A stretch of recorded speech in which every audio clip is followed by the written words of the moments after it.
Today marks the 247th year America has been defended by the finest organization of warfighters the world has ever known. 247 years of sacrifice, dedication, and unmatched ferocity in combat, which has written a legacy even the Spartans of Thermopylae would envy. Over the course of the past 247 years, these warriors have seen many battles across the globe with names that conjure up images that define words like honor, courage, and commitment.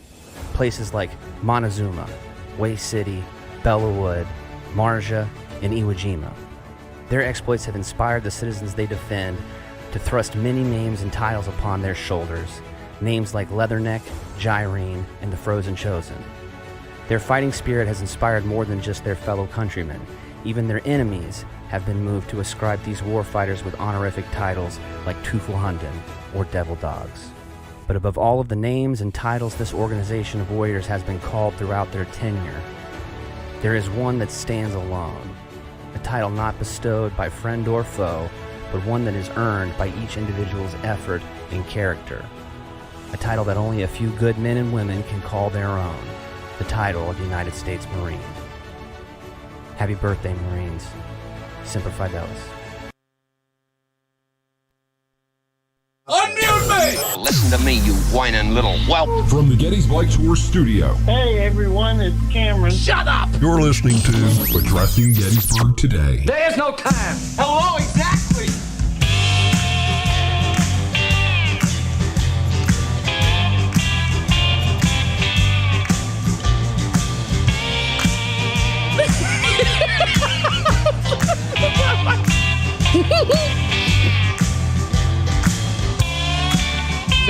Zabawa?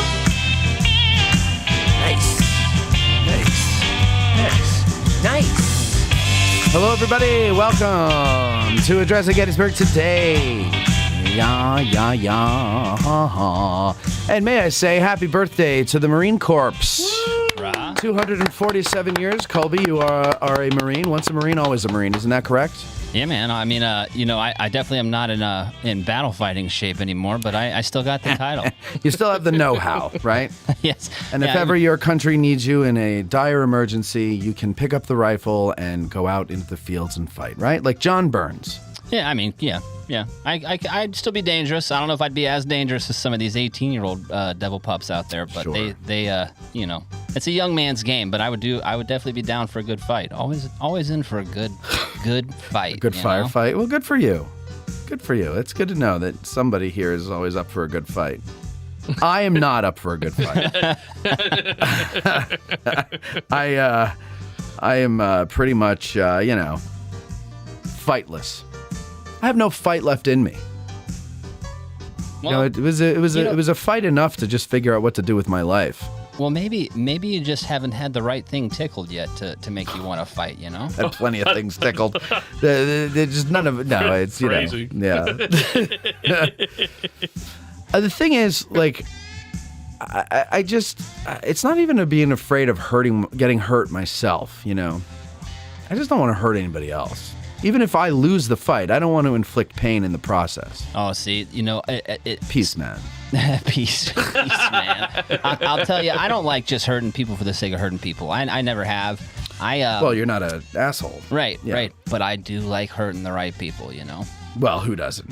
See, there you go. Now you just got yourself out of that conundrum. But I've always found it more satisfying to hurt someone with words.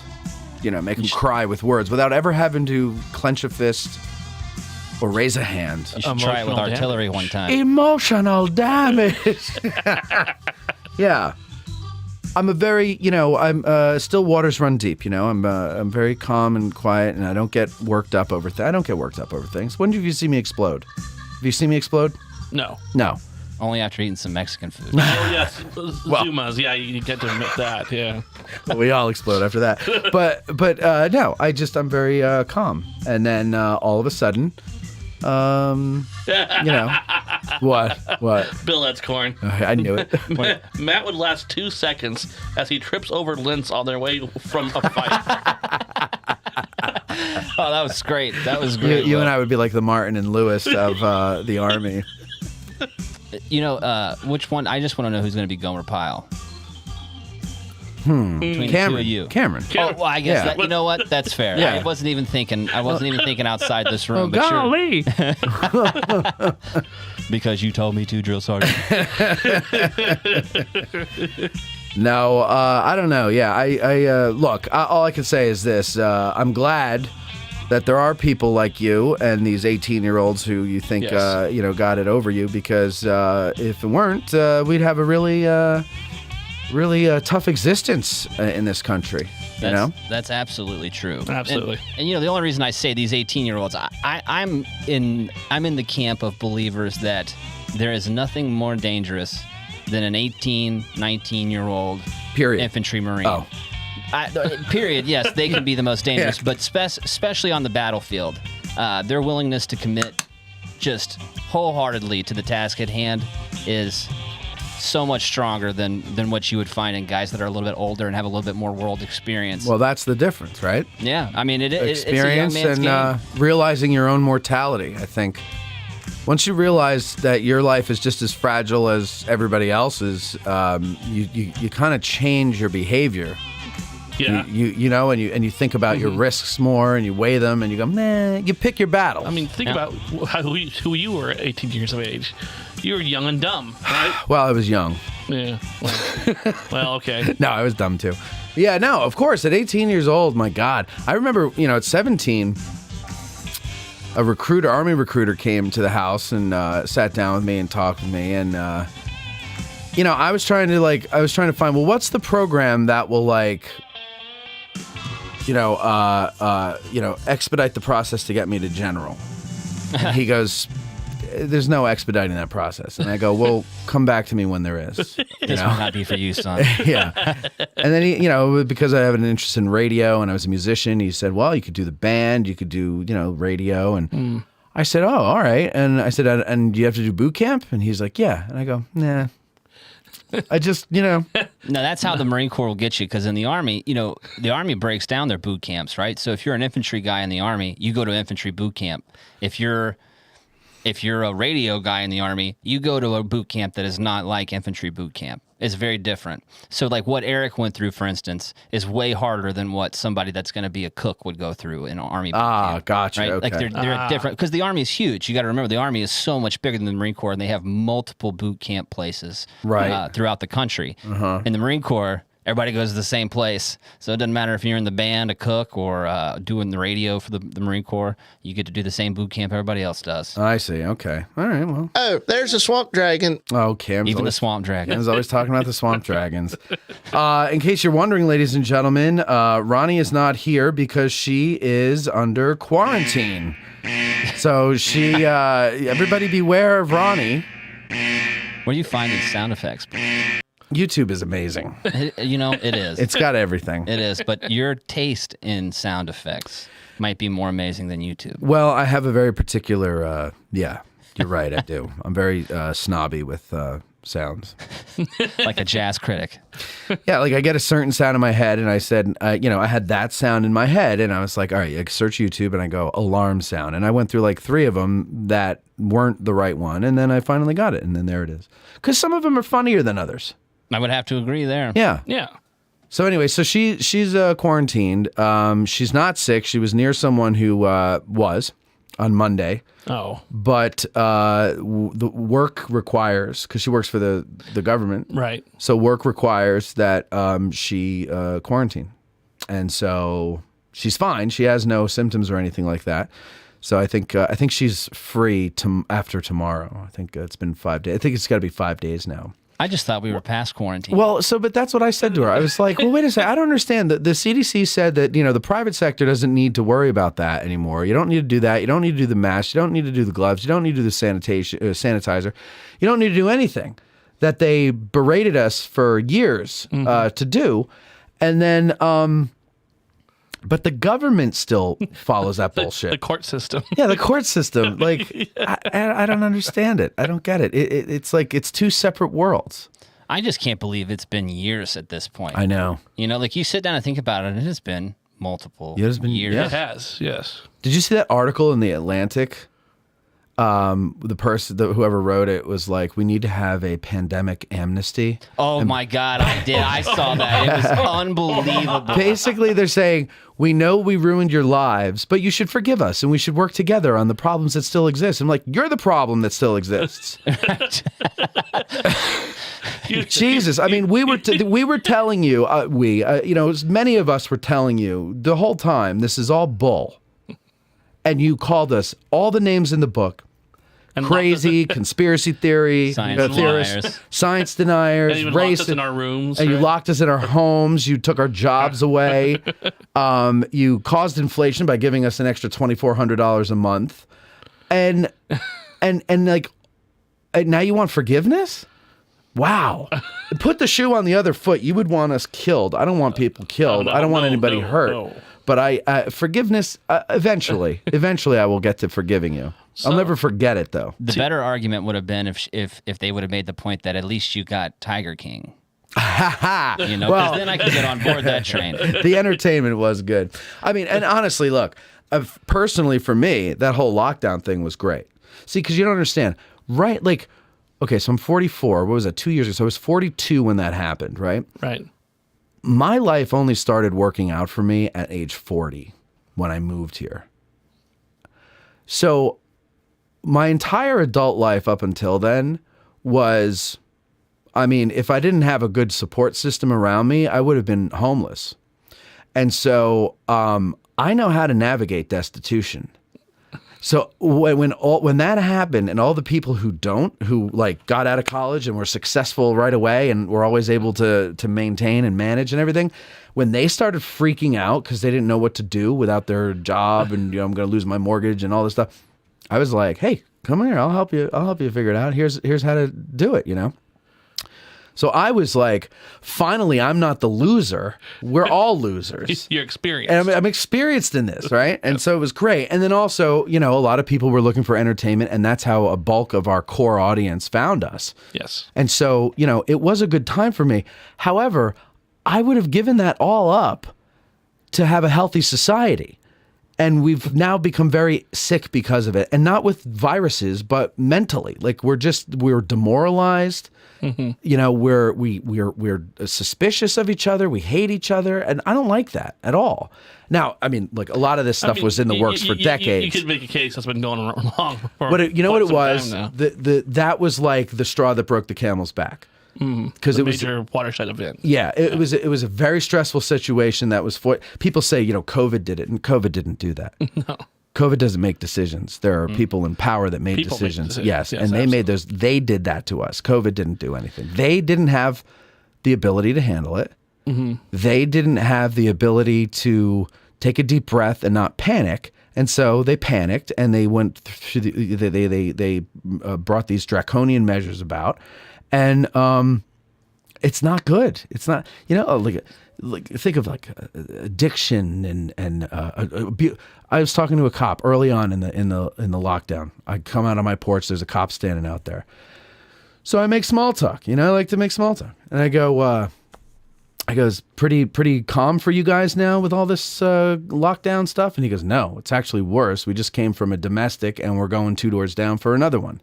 Yikes. And and he's like, it's all domestics. And then that got me thinking, and he said, it's really tough on kids that are abused because they don't, when they go to school, that was a break for them. But now they don't get a break. They're home with their abuser all day long, and the abuser's probably the dad, and he's probably really stressed out because he's not making money or whatever. And probably abusing the kids more. So, like just that one thing was bad. And there was a lot of more bad than good came out of that whole thing. And so now Veronica has probably the most annoying quarantine of all. You don't have it. You were exposed to it. But guess what you get to do? You're going nowhere for 5 days. Yeah. And for 5 days after that, you have to wear a mask. Yes. Yeah, I don't think she has to do that anymore. I don't know. I wouldn't do good with that. I would break the rules intentionally. As a matter of fact, I'd be like, you guys can't tell me. Well, when I had it, I would get fired. So I understand. I don't like that. I don't like it. See, the interesting I don't either. thing about the whole shutdown and the whole lockdown is this podcast really blew up during that period. Yeah. For sure. And of course, we see across the board, streaming services Yes. just became a major thing. And they got really good. Exactly. Like Zoom and Google Meet, like really improved their technology. Absolutely. Yeah. And so what we're seeing now is coming out of COVID, the consumption patterns of the audiences they're not going to the movie theaters as much as they used to. No, I think we witnessed the death of the movie theaters. Yeah, We did with the death of a lot of things. Yeah. Because if we can sit at home and do this on streaming, why would we pay the money to go out to a movie theater for as much as it costs to do that? And the stuff that streaming service, like we were just talking before the show, and I mentioned it before. I don't know if I mentioned it on this show, but I mentioned it on a porch chat. All Quiet on the Western Front. We were talking about. Right. What a great movie that is. Oh my God. It's insane, and that just went straight to Netflix, as far as I know. Maybe it was in the theaters in Germany. I don't know. It went straight to Netflix in the United States. Yeah. Well, I mean, why would they waste their time? Because you know what? It's not going to get any attention in the theaters. Even something as big with someone as big as Tom Cruise in Top Gun 2, I'm surprised they put that out in the big theaters and didn't just go straight to like a Netflix streaming kind of service, because I feel like the numbers can't be nearly as good as what movies were getting, years leading up to COVID. But you know what, though? Some movies, though, are a theater experience. Like Exactly. that movie had to be. I mean, Like I an agree. IMAX, biggest screen you can get, Yeah. surround sound, the whole thing. Yes. But when you I talk think that's about what they money- need to do, the theaters now, is they need to get like high tech like IMAX, and they also need to do that thing where they serve you food and you're sitting in a recliner and like That's that. the way to go to the theaters, man. It is, They got 'cause- alcohol. They got a bar at the theater too. Yeah, absolutely. Yeah. Forget about it. I mean, and that to me, that's what's going to have to happen if they want to stay alive. And we're seeing that already. I mean, we're looking at, say, Regal and AMC, some of these bigger chains are in very big trouble. Mm-hmm. But you look at places like Alamo Drafthouse, or look what happens down at Leitersburg Cinema. What they did is they went to Warehouse, which is out of Frederick. Right now, big comfy chairs, food items, a self-styled beer tap. You can go in and pour your own beer. I mean, the whole thing. They're making. Where is that? This is in Leitersburg. It's in Maryland. It's just across the border. Okay. And so what happens is they're turning that into an experience. And that's what the movie theaters need to do. It's not about just showing up, getting your popcorn, going to your particular, audience and to your auditorium. It's here. We're offering you something different. We're offering you a place to go and hang out. Yeah. That's what the movie theaters need to do in order to adjust to post-COVID consumption patterns. Yeah, and that's you hit on it there with the word experience. Like, I think people, especially the younger people coming up, their 20s and 30s, they're used to experience. Like they, and when we get to the kids who are little kids now, like I'm thinking of my niece and nephew, like as soon as they were able to figure it out, they were on an iPad. Oh my God, you're telling me. I got two nephews. It's the same thing. Like one is 6 and one is 8. They've been on iPads and playing video games and playing games and using cell phone, like touchscreen cell phones, since they were in diapers. I mean, their ability to handle technology is going to be so far past what we're able to do now. But it's also like it's conditioning them to be addicts to stimulation, and they say that like video games stimulate the same part of the brain that cocaine does. Really? Because cocaine isn't a physical addiction; it's a mental addiction, apparently. And so the video games, that's why people just can't stop playing video games, because it's the same pleasure center of the brain or something like that. I'm going to tell that to my wife the next time I get stuck on a game. Babe, it's just I'm addicted. It's like Coke. Right. Would you rather me go out and get Coke on the street where there's fentanyl in it? Well, and it's also probably one thing I believe that it's doing is it's, I feel like over the last few hundred years, as human beings have developed certain interpersonal skills as the world has grown and become more connected. Yeah. People are experiencing more of the world in a single lifetime than what you would have done, 400, 500, 600 years ago. In the last 200 years, there's a lot more connections. So interpersonal skills and interacting with other humans has gone, in my opinion, gone way up in that part. But then you hit COVID, and this combined with this age of technology, and it seems like real young kids, the interpersonal skills have just dropped off. Well, that's what they're saying, is that a lot of the kids at certain ages are really having a hard time readjusting to school because they'd gotten used to staying home for 2 years. I mean, think about that. I mean, when your length of experience is not that... Right, you're 8 years old. Your perspective is not that long, right? 2 years is a major chunk of your life. It's a lifetime. I remember how long 9 months, the school year went. It just dragged. It went on forever. It really did. But now it's like it'll be June before I know it. And I'll be like, where the hell did the time go? You know? So yeah, you're right. It's your perspective. It's you're a little kid and you're 6 years old when this happens and you're 8 years old and like, okay, everybody back to school. And you're like, I don't want to leave the house. I'm afraid to leave the house. You know, it's weird. And not only that, they just don't know how to interact. A friend of mine, and I've heard this from a few people, but I know the story from this one friend more because she's told me over the course of time. But, you know, her employer made them work from home, as everybody's did. And, you know, they would say, okay, we're going to come back on, you know, September, whatever. And then, no, there's a new variant. So we're going to stay home a little longer. And this went on for like a year and a half. And then finally they're like, all right, we're coming back September 30th. This was last year. Right. And she and a bunch of other coworkers went to their respective managers and said, no, I'm not coming back. You've proven you don't need us to be in the office. We've been working from home for a year and a half. I'm not coming back. I don't feel comfortable. My life is better working from home. I don't have to go through rush hour traffic, dropping off my daughter from school and then getting to work and then on the way home. You know, it's like my stress levels are down. I'm not doing it. And her manager said, I am completely with you and I plan on going to the bosses. And so the compromise was you got to come in once a week. Why? Because they're renting this god-awfully expensive office building and they still have a lease on it and they have to justify the stupid rent. So they got to make you come in. They don't really need you to come in. Certain jobs, of course, you need to be there. Well, yeah. But, you know. You can't bread chicken from home and then send it into, that's not going to work retail, restaurant, you have to be there. But, you know, working in an office. Right, you know, exactly. And so, you know, they ended up winning. And I think that's good. I mean, there are good things that came out of it. Maybe it was by design. Some people think that way. But I think it's just kind of, it was one of those things where like, you know, like, do you ever like have, you know, like say you lose a job, right? You've been working at a job for 6-7 years or whatever, and it's just really consuming all your time. And then you lose the job. And while you're looking for another job, you start to pick up a hobby and you maybe finish work around the house or something like that. And you start realizing, well, look what I've been missing. Like, look what I've been putting aside for this job and what is this job really getting me? And then you just reevaluate and readjust your whole life. And I think it forced the whole society to do that. And a lot of people are like, no, I'm not coming back. So the question I have is this: how defining will be this COVID experience for this society moving forward? Yeah. I mean, I'm thinking of in my lifetime, the one defining moment for me was 9/11. Sure, me too. And so we look at COVID, does it reach that level of defining, or in 10, 20 years, is it just a minor paragraph in the textbooks?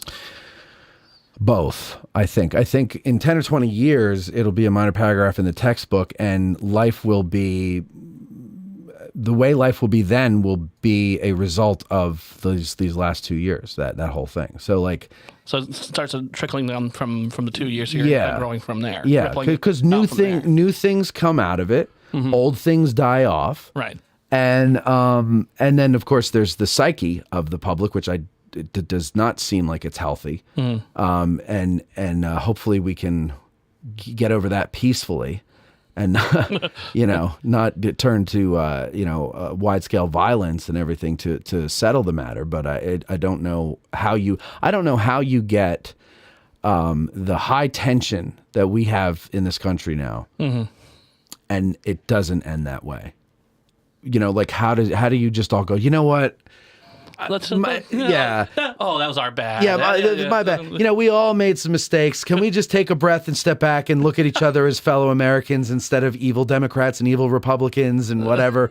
Like, you know, that'll never happen. And that's what's so sad to me and scary is that like we're going down a really bad road. What was interesting, and this is what was fascinating about this recent election cycle, is it was not so much about that. I was really interested to see if anyone was going to play that card. Yeah, no, they didn't. Against any incumbent saying, you shut us down, we're angry about this. I was surprised they didn't. And I was shocked that wasn't it. Instead, it was usual stuff that you would see, issues, social issues, and economic issues that defined the election. I wonder if that's because the American electorate has the attention span of a gnat.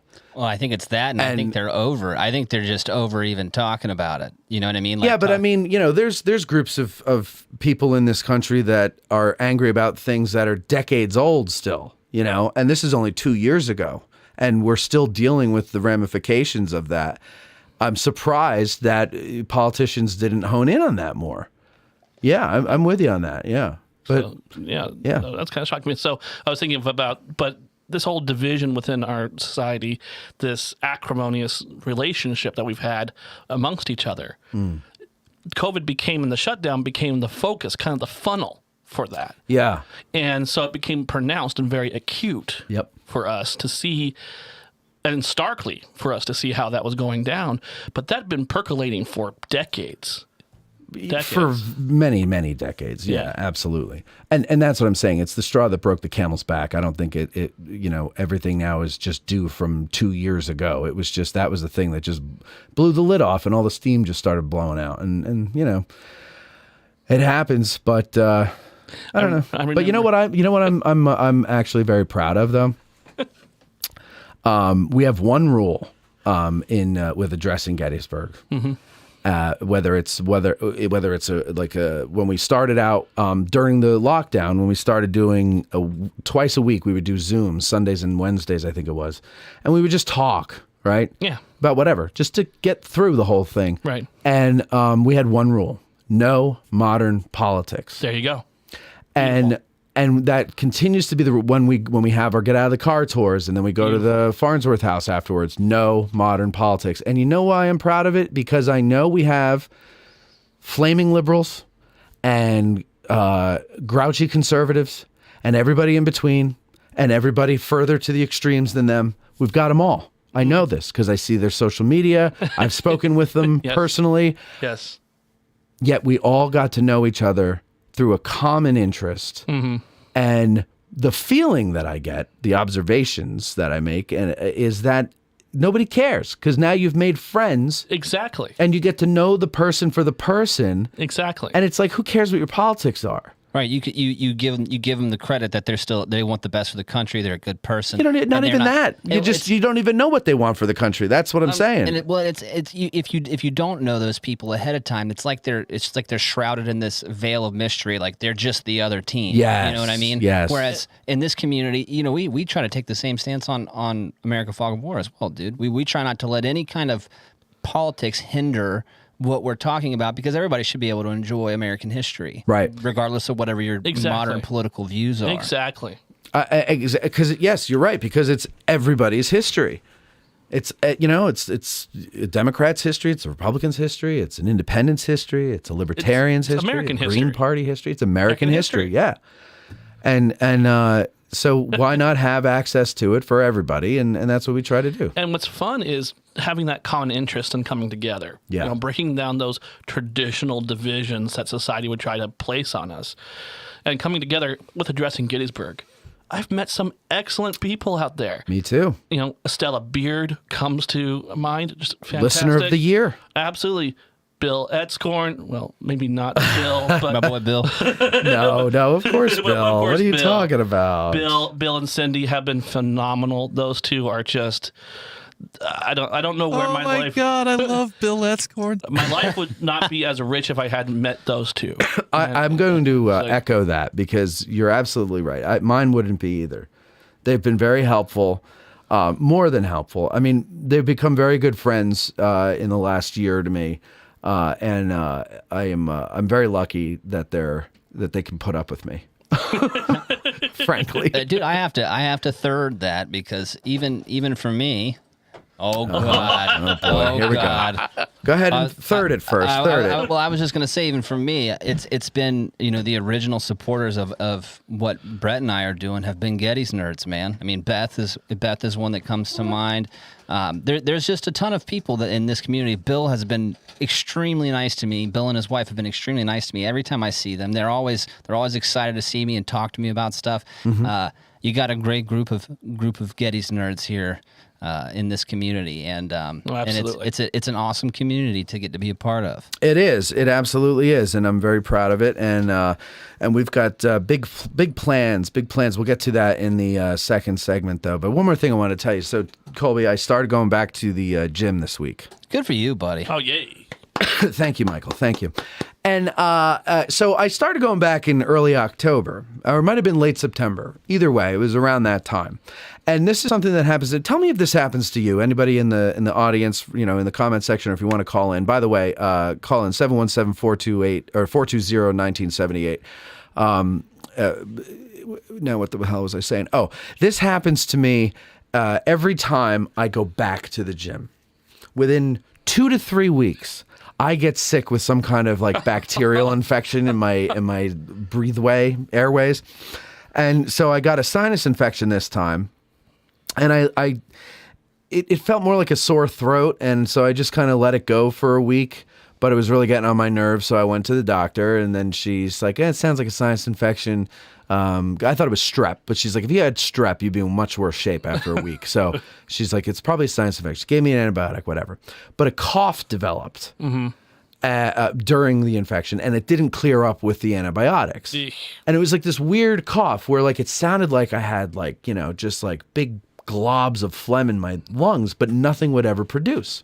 Oh, no. It was almost like bronchitis. That like sound you get when you cough? It sounds like your howitser's going off when you're coughing. Yeah. Yes. No, you know what it sounds like? It's like one of those Gatling guns they have on the helicopters now. It's just like, it's just that sound. So, so I wasn't really breathing well, so I didn't go back. I was always exhausted. And then finally my doctor gave me a stronger antibiotic, and it seems to have done the trick. So anyway, I started going back this week. Good for you, man. Called me and Bogo. And I don't, I used to not like going with a buddy because that's really the only time that I get to clear my head. And I guess it's the closest to meditation I could get is when I'm at the gym. I'll put my headphones in and I'll listen to whatever and exercise and, just kind of clear my mind. Yeah. So I never wanted to have a buddy, but when he came back in the summer, he lost a lot of weight. And I go, you sick? He goes, no, just been eating better and exercising. I was like, all right, you're coming to the gym with me and you're showing me what you're doing, Now he's like 20 years older than me. So if I can't get into good shape in a few months like he did, then Has he been kicking your butt? No, it's very basic stuff. Like, first of all, my doctor's like, yes, absolutely go back in, but do not go crazy. You're not 18 anymore. And I said, okay, fine. I don't want to go crazy. So so we do light weights and we just go around to different, exercises and stuff. And he works mostly with the upper body, but I do legs too. Good. And the stair stepper. Good. You should. Yeah. Well, thong season is coming up. You gotta have in a few you months. gotta have those We're talking gluteus about maximus the ready for sandals. Oh yeah, the sandals, flip-flops, ladies and gentlemen. Oh my God. I was talking about the Speedo thongs. Yeah, I know you were. Well, good for you. There is a little bit of personal meditation. There's a little bit of personal meditation when it comes to working out by yourself. And I do get that. A lot of the times when I do a run or something, I like to do it by myself because I'll throw in the AirPods. I'll be either listening to an audiobook or have something, something on where I can let my mind wander. And I'm with you. But at the same time, there's also something nice about having a buddy to work out with as well. Because you keep each other accountable, and someone's sharing in the misery with you. That's the thing. You keep each other accountable, and also, I go and pick him up. So if we say we're going at 2:00, I feel like I have to go at 2:00 because I'm going to let him down if I don't. Right. And that's going to interfere with his workout because he doesn't have a car up here. So he uses his girlfriend's car, but she's at work. So, right? Yeah. So it's good. It keeps me going. And I like it. It feels good. I'm sore, but it feels good to be sore because I know I got sore from doing something good. The longer you do it and the more you do it, the better and better you are going to feel from it. Yeah. I actually have to go home and do the Marine. Tommy and I, or Brett and I, made a workout for the Marine Corps birthday today, and I still have to go do it after the show tonight. And what are you going to do? A freaking doozy. It's set up like a circuit, like a metabolic conditioning circuit, but it's for 7 rounds. We're going to do it. we're gonna be wearing boots and like utility pants. Oh, right. So Marine Corps style, but we're gonna do a 200-meter run, and then 8 alternating kettlebell clean and jerks with 50-pound kettlebell. Oh wow! And then we're gonna do let's see here, 8 because that was the 4, 2, 4 set. Then we were gonna do 7. I want to say it was. I can't remember. I have it written down in the car, but it's either 7 overhead squats with the kettlebell, or I think that's what it is. And then for our unit 2-9, we're gonna do 29 rifle, like almost like a barbell push, like a shoulder press, but with a rifle. But we got to do 7 rounds of that, so it'd be about a mile of running and lots of clean and jerks and good stuff. Well, that sounds like far too much for me, but that sounds good for you. Good for you. I wish I could do that. Oh, you get there. No worries. You'll get there. No, Oh yeah, listen, baby man, steps. Baby I'm steps. up the 63 years incline. old. But I have to thank listener Rich Austin because he texted me. It was last week, I think, or I don't know when it was. But he's like, hey, because he had stopped by one time and we got to talking, and Jim came up and all that stuff. And and so he checked in on me to see how everything was going and to see how the gym was going. And I said, well, I haven't been going because I was sick and blah, blah, blah.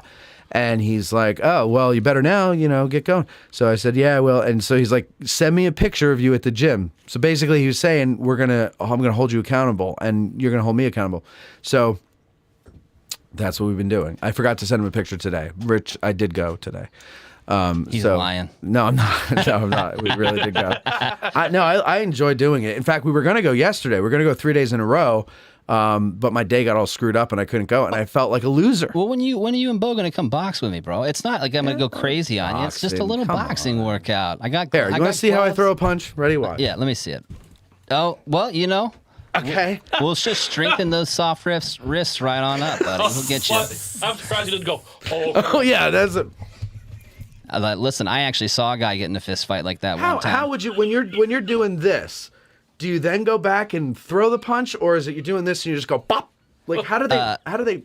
When you're like this? Yeah, when you're doing this the old 20s style. I'm gonna tell you and then I'll show you. It's right. You got to snap. Well, if your you're going to waist. show me, put it on camera 3 so everybody can see. Okay. you. Well, I don't want to ruin the surprise we got on camera the 3. surprise will get out of the way. All right, hold on. All right, there we go. All right, so if they're like this, right? Right. You gotta just go to camera 3. Snap it out. Okay. All right. Because when people watch on their phones, it's small. Yeah. Okay, so there we go. And you gotta snap it out. So it would be.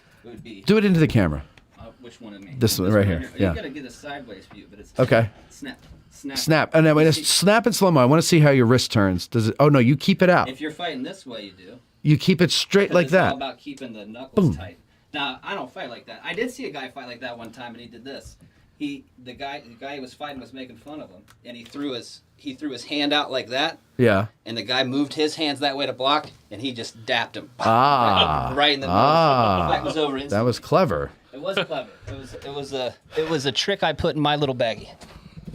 But yeah, you got to snap it. Listen, it won't be hard. It won't be crazy, man. It's we'll do a short one. You'll get we'll do rounds, so you'll get a minute rest in between each round, and just having fun. Did you ever get clocked in the head really hard? I've been clocked numerous times, very hard. Does it knock you out? I mean, does it make you maybe it doesn't knock you out, but does it make you feel a little dopey? I've loopy? I've only been hit. I've only been hit one time where I've had any kind of lingering effect afterwards. Yeah. It was my older cousin. We used to box when we were kids, and one Christmas they had gotten a new set of boxing gloves, and I had a sprained ankle, so I wasn't really mobile. I was kind of stuck in one place. Oh no! And he's very good, and he tuned me up. He hit me pretty hard, and everything felt like it was in slow motion. My aunt's probably 95 pounds soaking wet, and she sounded like, is everything okay? Really? Yeah. Like when Will Ferrell shoots himself with the dart gun in I was the tranquilizer dart in Old School? I was jacked up. Wait, what? What do you say? You're funny. But it doesn't take much if you get hit in the right place, man. People that bad and kept care. Yeah, that was you. Say that again? For people that bad and kept care. That was me. Yeah. That was me. I was speaking broken English at best. True international suffered the pressure. Pirates of the True Caribbean. international suffered the pressure. Have you? We were talking about that before the show, dude. Pirates of the Caribbean? Dana Carvey's impersonation. Oh, yes. That Yes. had me laughing so hard today. Yeah, it wasn't a dead-on impersonation, but it was a The facial expressions. Yeah, no, he got that good. And then like the way voice he wasn't stutters, like that, like the way he stuttered it. Pirates of the Caribbean. It was funny, man. Excuse me. So yeah, so that's the story there with going to the gym and all that jazz and everything else and so on and so forth. So we've got, let's see, we'd like to hear from you guys today. If you want to join the conversation, we're just going to have a little bit of a conversation. Again, Ronnie's not here, so there's no news. So none of us will know what is going on in the world for this week until Ronnie comes back, because that's how it goes. So what we'll do is we'll take a break. We'll come back. I don't know, special guest is the word, but there's a guest. So we'll be right back. You gotta go to video break. Info at addressinggettysburg.com. Be sure to include the reason why you think you'd make a good guest when you write us. When Johnny comes marching home again, hurrah, hurrah. We'll give him a hearty welcome then, hurrah. Bo Brinkman is no stranger to Gettysburg, filmmaking, or this audience. An established Texas filmmaker, Bo has held the lead and supporting roles in television and film, including the 1993 film Gettysburg and its prequel Gods and Generals. Bo has written, produced, and directed several films, often drawing his characters and storylines from his ensemble of intricate comical and emotional family tales. The Last Mark, The Bay House, and Last Man Club are among his collection, with the latter winning Best of Show, Best of Picture, Best of Film, Best Narrative Feature, and Best Dramatic Feature. Now, 30 years after the release of Gettysburg, Bo returns to the same town for his next film, A Gettysburg Christmas, and he is looking forward to your assistance in bringing the film to life. Just go to GoFundMe.com and search for A Gettysburg Christmas, or click the link in the show notes and choose your level of support.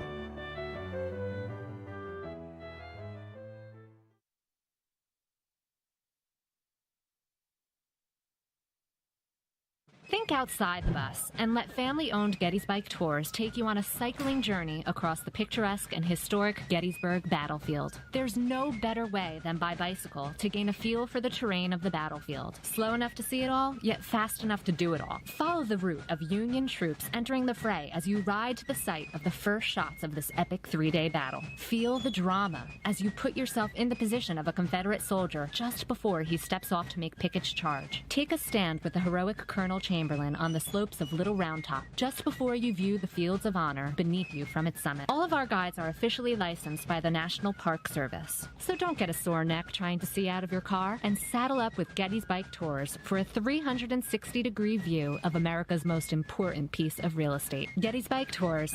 Think outside the bus.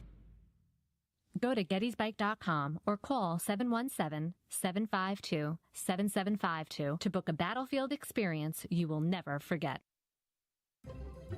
You've heard us promote various ways that you can help us keep the show going, but one way we haven't pushed too much is our sutlery at addressinggettysburg.com/shop. That's a shame because we have designs over there by talented artists like Ty DeWitt of 1863 Designs and Mike Stretch of the Heritage Depot. So now we're promoting it. Buying shirts, hoodies, mugs, and other items from our sutlery not only helps us keep the lights on, but it also helps guys like Ty and Mike, and it helps spread the word about the show every time you wear an item or you sip from your mug. So head over to addressinggettysburg.com/shop and grab some merch. It's the perfect Christmas gift for the Gettys nerd in your family. That's addressinggettysburg.com/shop. Have you noticed our revamped website at addressinggettysburg.com? Well, that's the fine work of a man named Mike Stretch, and he also redid our logo for us.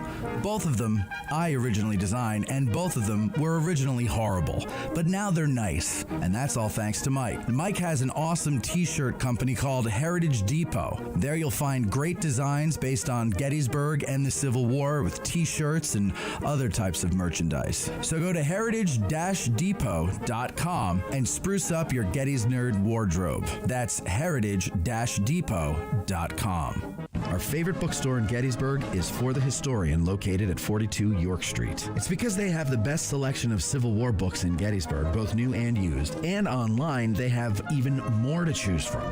And if the Civil War isn't your thing, that's not a problem.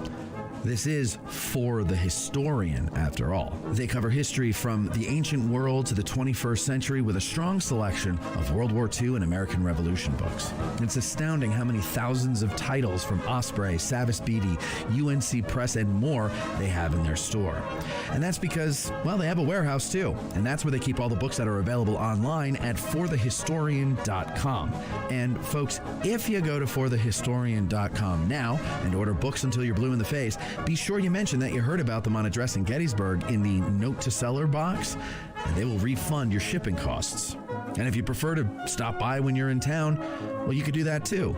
Just mention Addressing Gettysburg at checkout, and they'll take 20% off the retail price of your item. So go to forthehistorian.com or stop by 42 York Street, or you can call them at 717-685-5207. That's forthehistorian.com or 717-685-5207.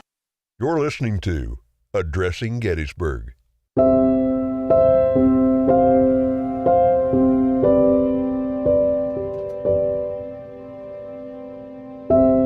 You're back with Cam's Idol. That was years ago. Here's Matt.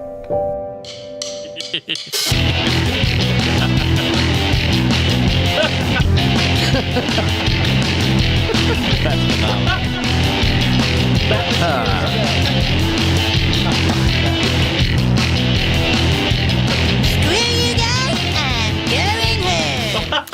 All right, we are back on Addressing Gettysburg today.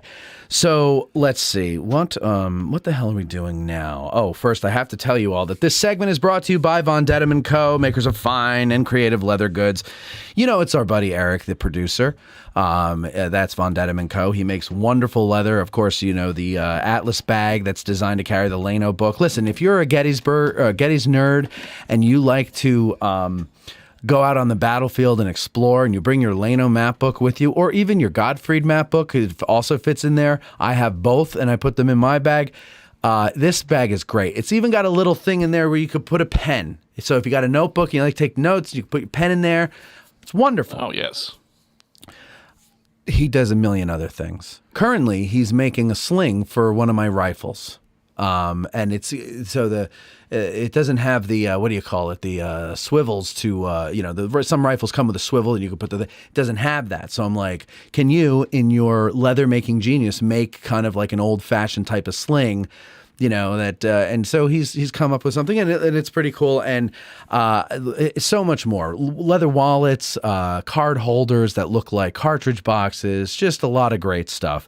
Of course, Eric's moving, so let's see. He's still doing these, though. So, by all means, he is going to be taking orders. Give him some time, though, ladies and gentlemen. He's packing the house as we speak. They have not moved yet. There's going to need a little, but you know what? Call and order anyway. Not call, but email him and order anyway. It's Von Dedham & Co. VONDETTUMANDCO @gmail.com. Von Dedham & Co. @gmail.com. All right, something I want to tell you all about. As you know, Michael, the Addressing Gettysburg event committee is going strong. Oh, yes. They put together our August 20th live show, and we had a lot of fun. They are it's a crack team of people coming up with ideas, and it's great. It's great. They're fantastic. Bill and Cindy, of course, we were talking about them before. They're on them. Steve Neff is also part of it, and Maria Black and her friend Janizabeth, and who else? Ty DeWitt. Myself, of course. I'm not always there, but anyway, the point is, we're putting together something called the AG Guards, and we are recruiting for it, and we want you. Well, I liked the way you did that. Thank you. Yeah, that was good. Uncle Sam would be jealous of that. So here's the thing, though. You need to have a uniform. You at least need to have brogans and the sky blue pants or the light blue pants or whatever, right? It's union. It's got to be a union uniform. If you have a jacket or a coat, that's good for now. but we're looking to find a sponsor to buy specific jackets to be worn for this purpose. But we'll see about that. And this is really, it's a color guard is what we're going to use it for. I was worried. I thought you were saying we're creating a militia. No. Later. I think we need different uniforms. Yeah, we're going to need different uniforms for that. This is a color guard. Yes, I'm sorry. We're going to use it for our own ceremonial purposes, but we're also going to try to get them to do color guard duties at things like, graduation or football games or things like that. Steve Neff is the officer of the guard, and he knows how to do this because of his work and military experience. So he's going to train. So if you're going to do it, you have to be able to get to Gettysburg for 3 training days between February and May. And then we're looking to actually get into the Memorial Day parade. Okay. And that's another thing that we're going to do where we want to invite as many Gettys nerds as are, well, I don't know what the limit, there might be a limit to how many people we can have, but we want to have listeners just join us in the parade and, go down the street in the parade with our color guard carrying our flag, or flags, depending on if Josh makes the other flag for us too. And so that should be cool. That should be cool. Right. On a side note, but totally related to the Memorial Day Parade, if there are any listeners out there who have 2 horses and would like to let me ride one of them while you ride the other in the parade, please contact me, Matt@addressinggettysburg.com. But no, so this is what we want to do, and it's something that I think is going to be good because it'll, a little goodwill out into the community there with having an actual color guard that's trained in the proper protocol and all that stuff. They won't be carrying our flag. We're going to get a nice American flag to use for that. Nice. But yeah, so that's the idea there, and all that stuff. Well, let's see. Who have we got here? So I got an email from somebody, and it said, I won't say the name, but let me read what it says here. Where is it here? Where did it go? I lost it. Damn it. Well, anyway, I got an email from somebody saying, I'm one of Mr. Mallow's students. Here's his picture. And then not only that, but I got last week. So this one was sent in by the student. There's Cam's yearbook photo. Good Lord in heaven. There's young Cameron. Look at that. That's a smile of a guy who he knows that you can see it in his eyes. He's like, he's just working stuff out. Yeah, he's what did you say? The nickname makes sense now. Yeah. Stud Muffin? Yeah. No, muffins plural. Oh, It's sorry. muffins, Stud plural. Muffins. Stud muffins. Yeah. Oh, yeah. That definitely. Who knows what that means? And then what else now? But then now, hold on. Okay. So now this one here, a listener sent in. While we were on the show last week, he went on Ancestry.com and found this picture. So this is how old are you about here, Cam? 15. You're not 15 there. You look like you're 9. Maybe 9. That's a big difference, Cam. Listen, it's not like driving through different time zones, all right? I'd say 9 or 10, actually. There's a big difference between 9 and 15. Were you shaving at this point? No. No. Okay, so I'm going to say closer to 9. Yeah. 9 or 10. Were you shaving at this point? No. Not this one either? And this is the other one. What year is this? Is like 8th grade? Nope. Junior year high school. That's junior year high school. You're in high school. You're a junior in high school in that picture. Yep. Man, high school kids look younger than I should have been remember. young muffins instead of stud muffins. So, were you on the football team at this point? Yep. You were. And what position did you play? Linebacker. No. Mostly defense. Defense. And did you get to play often? Some. Yeah. Most of the time they just had to go get the water and stuff. Oh, real fun. Yeah. Bill says, what soup comes with that bowl on his head? Is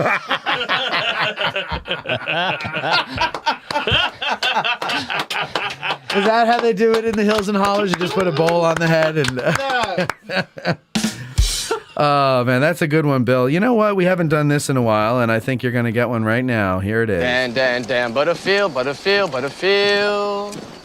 So, so I'd like to thank Mike Pellegrini for the Ancestry.com photos. And then I won't say the student's name because he's still a student, but the student who sent it in, I would like to thank him as well for sending in that. Does your student listen to this, or did you tell him to do that? No, I didn't tell him to do it. So he listens. I just told him I mentioned how I enjoyed teaching them, and they said they wanted to see it. So see what? They wanted to see the clip from last week. Oh, okay. So you showed them. Yeah. Oh, okay. And then one of them just went, I guess, sometime during the day and emailed you. That's great. Good stuff. Son of a bitch.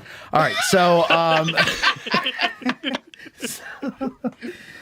so what else did I want to talk about, though? There was something important, very important, that I wanted to talk about. Oh, no. So, Cameron, you're from West Virginia. Max, where are you from? Max is a listener. He just came in. We thought, so wait, he comes in with Cameron, and we thought he was a friend of Cameron's. Well, Cameron does his usual thing. He just barges in, yeah. I mean, just big jerk-off smile on his face, yeah. Door flies open, here comes Cameron. To be honest with you, there's no more whiskers and smile at this point. So this big furry, hairy guy just rolls into the studio, just barges in. Jeremiah Johnson comes A little reminiscent of the Cookie Monster. Yeah. And behind him was this other guy, and I figured, oh, Cam brought a friend. I'll introduce myself at the break, you know?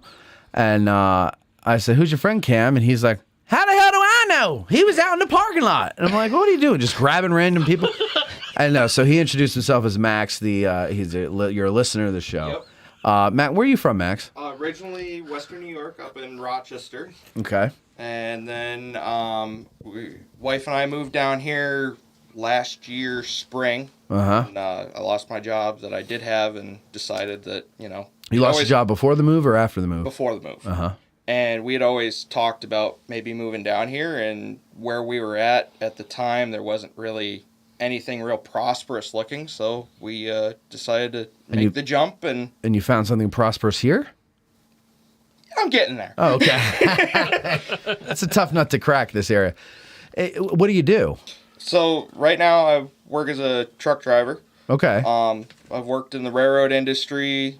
I've done reenacting, a bunch of other odd jobs back when I was up in New York. Okay. And, yeah. So you live in Gettysburg or in the area? Yeah, I live in Gettysburg now. Nice. In town or just in town. Okay. All right. Very good. So you can join the conversation here. In fact, if you want, you can move that chair over to Colby's mic and share that with him if you want to do that. All right. But okay. Drivers from different states, Mike Lentz. Okay. Okay. In this area. Now, here's one thing I've noticed. You know how I love when someone goes the wrong way on the battlefield, right? Oh, all the time. That's my. Oh, yeah. But it gives me joy when I witness it. Yeah. Okay. Yeah. Does it happen often? I don't know if I've seen it. If you go out there enough in the summertime, yeah, especially in the summertime, yeah, all the time. All the time. And I'm gonna say 7 out of 10 times they have Virginia license plates. Out of those 7 out of 10 times, out of that 70%, I would say 40% of them are in a souped up diesel pickup truck. So just real inconspicuous. Yeah, right. And they always go the wrong way. And it's like, I don't understand it. I just noticed it the other day. I was like, my God, another Virginian going the wrong way. Which I guess, if you secede from the Union, you're used to going the wrong way. I was going to say, I think there's a record of some Georgians saying that in a battle or two. Virginians going the wrong way. So maybe that's just the way it is in Virginia. I don't know. I've never noticed my relatives down there going the wrong way on the roads, but maybe I'm wrong. But anyway, so there's that, right? Mm-hmm. But then there's also okay, so you're from Colorado. Yes. Cameron, you're from West Virginia. Colby, you're from Colorado. And Max, you're from New York? Yeah. You said? Upstate. Upstate. Yeah, okay. So who would you say, now that you live in a tourist town where we have people from all over the country, who seem to be the worst drivers to you? We'll start with you, Mike Lentz. Let me alienate states of the Union here. Yeah. We're not saying all people from these states are bad. We're just saying we've noticed anecdotally that people with these license plates tend to be bad drivers, and tell us why they're bad. It's quite interesting. I think it's Maryland. Yeah. Okay. So you just talking hold about it. this Hold it about right the there, before the Maryland. show. Or Cameron, what would you say? I don't have one because I'm too busy. You're a bad driver. Yeah, we. No, If you don't have one, that means you're a bad driver. no, I'm just always busy doing stuff on the battlefield to pay attention to the drivers. Wait, But you don't pay attention on the road. I pay attention, but I've never really took notice of it. I just take care of myself going around the battlefild. And Wait, do you take notice of stoplights and stop signs? Or yes, you I do. You pay attention to the battlefield when those come up. Don't worry, we got those in West Virginia. 2 of them. So how often do you take care of yourself on the battlefield? I make sure I'm following the driving rules and everything. It's just I've never really paid attention. Okay. All right. So all right. Colby, how about you? Well, we were talking about this before the show a little bit, and I have to say that living here, Maryland drivers are rough. I would agree that Virginia, like the further south you go, Virginia, they get a little worse. Just generalize. There's probably some good drivers in Virginia. I'm just generalizing. Of course. But I have to say, now I did move here from Colorado, but I was born and raised in Florida, and I would think that the worst drivers are international drivers going to Disney World. Ooh. Well, maybe, but they're dangerous. What does that have to do with what we're talking about? Well, because they drive on I-4. I-4 is like the main highway. You lived in Florida, right? Okay, right. Yeah. Right. So barring that, I would have to say that the worst ones I've dealt with here, here are be Virginia. Okay, how about you, Max? It's a close toss-up for me between Virginia and Maryland. Virginia, Maryland. Yeah. Yeah. Everybody says Maryland. I think it's just because people in this area just don't like Maryland because we're so close to Maryland. But I have noticed they are. So there's different kinds of bad driving. So like, going through town, I get most annoyed when I'm behind someone from Maryland. Mm-hmm. Out of town, when I'm just driving on the roads, whether it's 116 or 34 or 30 or whatever, it doesn't matter. On any of these roads, this is what drives me nuts about Pennsylvania drivers. And don't worry, I'm going to get to New Jersey. But Pennsylvania drivers. So in Jersey, and I'm not saying we're good drivers, by the way. We're not good drivers. When we leave our state, it is a danger to the rest of the country. We're always in a hurry, even when we're in an area where there is no rat race, right? So here's what we do. If we're driving, let's say, just picture Route 30 west somewhere, okay? Okay. One lane. And we need to make a right-hand turn. The right-hand turn is 300 yards away. We, by 200, 150 yards at the most, start pulling off into the shoulder and slowing down so that we can make the turn. That's why forever you'll be good drivers in my book. Thank you. Yes. Pennsylvanians slow down in the lane of traffic and make a turn at a right angle. They just go right, and we go go diagonally, right? I've Now, noticed that too. Yes. We're not taught to drive that way. We're taught to drive the right way, and I think the Pennsylvanians technically are doing it the right way, if I'm not mistaken. But the minute you get your license in Jersey and you're thrown to the lions, you immediately learn, okay, that's not going to cut it here because people are going to honk at me or they're just going to run right into me. So I need to get out of the way so the traffic can keep moving. Also, it's much more populated, so we have a lot more traffic, right? So you got to get out. You got to get out of the way so that you don't come up the worst. But nobody in Pennsylvania seems to get, when I'm riding your ass and you're doing that, I'm telling you, get out of my way. I'm not telling you I like to be there. Yeah, exactly. I don't like the view, man. Yeah. There's nothing that grinds my gears more so driving a car than someone that doesn't utilize shoulders and turn lanes until the last second. Oh yes. Yeah. Oh my god. Yeah. Oh, to the last second. Like they wait. They'll start braking in the road. Yep. And then they get to where the turn is, and then they hop. Sometimes that's what I'm talking with their tail end hanging out in the road still. Absolutely. Oh my god, Agree I can't with that stand entirely. Oh, and I always think, well, it's an old lady, and then I pass them, and it's somebody my age or younger. I'm like, really? Yeah. Like nobody's in a hurry around here. Or even if you're not in a hurry, who wants to be stuck behind someone who's slowing you down? But I'm an impatient driver, so I admit I'm not perfect. I get this. Like, if I have to make a left-hand turn and there's no light and it's just traffic coming in both directions and it doesn't seem to be an end in sight, I will make a right-hand turn and make my first available left to turn around to then get on the right path. I'm right there with you, too. Yeah, It's weird how much I agree with you on all these driving Really? Okay. Yeah, I thought I was scary weird. how much I agree with you on these things. Yeah, Yes. I thought I was weird with that because I can't sit still when I'm driving. I want to get there. I don't want to sit in your traffic. I didn't cause the traffic, so why am I being held up? No, get out of my fucking way. Sorry, get out of my way. And so I get impatient, and I can't. I would rather go out of my way. Here's another thing. My friend, my best friend, always used to call this a mat cut, and he would talk about how it's stupid. There's a traffic jam somewhere. I'll get off the road, and I will drive an hour out of my way to avoid sitting in traffic for 20 minutes because I just can't sit in traffic. I hate it. Yeah. I agree with you on that one, too. Yeah. I think time-wise, I think if it's shorter in the traffic, I'll just buckle up for a good little pause in driving. Well, I guess Get it there depends. quicker. Like, if I don't know where I am and I'm on an interstate, I have no choice. That's what I'll do. But, like, if it's around here, I'm finding the first chance I can get out of there, I'm going. And that's why I always say, if you live here or if you just visit here often, learn the alleyways. That has its drawbacks, too. I picked up some nails in the alleyways. But for me, I have a little more patience for, say, drivers from Vermont or from a far way away. That's why I'm kind of annoyed with Marylanders and Virginians. It's like, you're close enough, guys. You could have figured this out already.